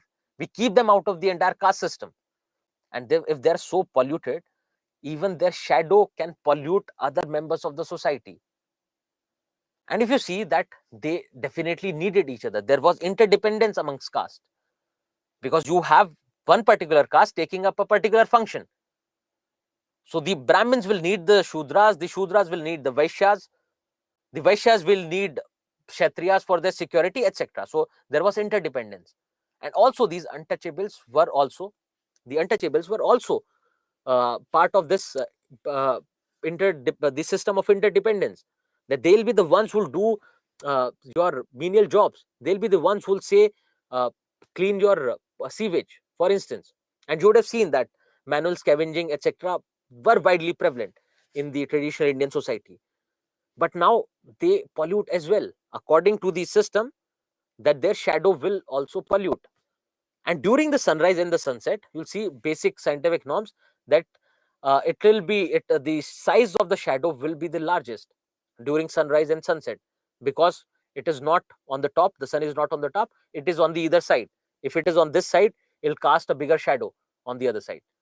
So they had a disability of not coming out during sunset and sunrise. Similarly, every caste had a distinct style of life, and that is something that you find today as well, that every caste has different norms. For example, they'll have different rituals. The so-called upper castes will have this sacred thread wearing ceremony, for instance. And also you'll find that in the matters of death as well, there'll be different rituals. So with respect to rituals, with respect to their way of living, there'll be differences among these castes. And that is also that can simply be related to the nature of your work as well, because your nature of work decides how do you live. So if you are, say, a Kshatriya, they'll have a more active lifestyle, because you have to be a part of the security of your society. If you are a Vaishya, you're more inclined towards business, and you're more inclined towards consumption. So they'll have a lifestyle based in consumption. So every caste will have a different and distinct style of life. Then also there are local and regional differences. Now this is the important part, because till now what we're saying, that these were the various features of caste system, and you can find that there is say, homogeneity with respect to these features if you look at caste system. But when we say, think about this, when we say that the Maithili and the Bengali Brahmins have been eating fish traditionally, what happens to this restriction on non-vegetarian food for Brahmins? Then also you'll find that the four the fourfold stratification that we've seen in the caste system is actually something, it has something to do with Varna system. This is basically the stratification of Varna system. And caste system has a lot of castes inside this. So for example, the overall Varna system remains the same. Brahmins remain on the top, Shudras remain on the bottom. Then you'll find that within these Brahmins, you have various kinds of Brahmins. You have, say, on the basis of their clan, on the basis of the region, you have different kinds of Brahmins. Similarly, you have various kinds of Kshatriyas, and you have difference. So for example, in Rajasthan, you'll call Rajputs as Kshatriyas, and even within that, you have various subcastes. Similarly, in the south, if you go, you will talk about Shettis as Kshatriyas, because they were the ones who were involved in security. So there are a lot of regional differences. And it is just fourfold classification that I have told you, but you'll find that you have more than 4,000 castes in India.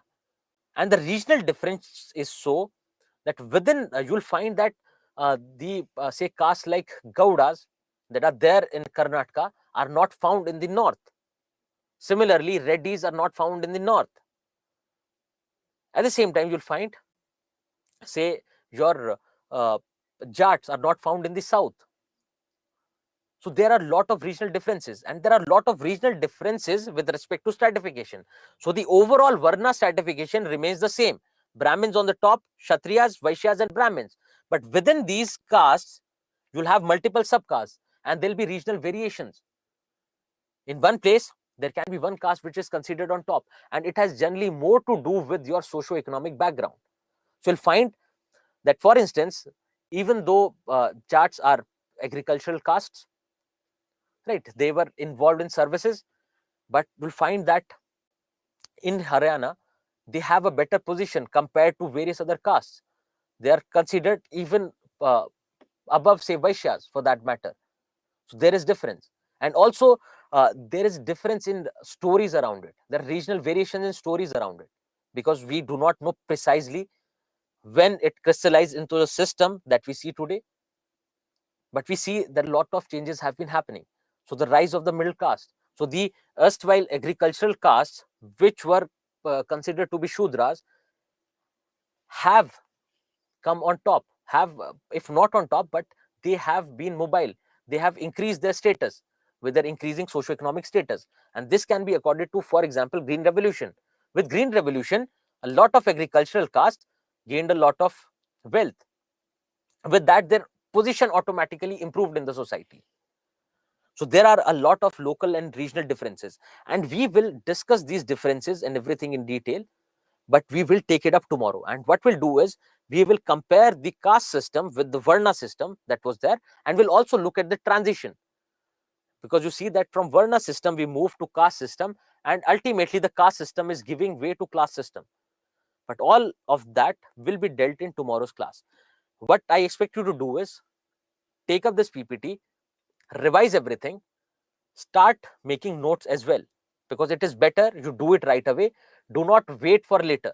You start making notes, and make your notes like this. So you have, say, endogamy. Just write briefly what is endogamy. That the person is not supposed to marry outside their caste, for instance.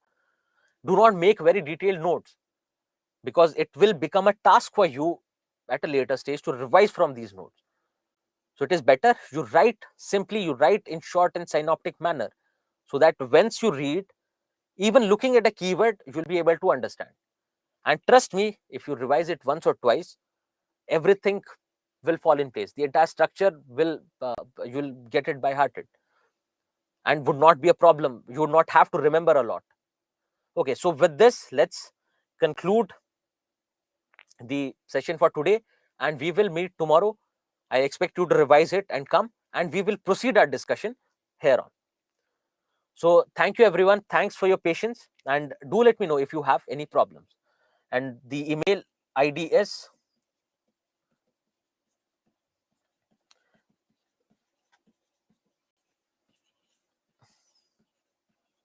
so you can let me know if you have any problems or any suggestions for that matter. Thank you.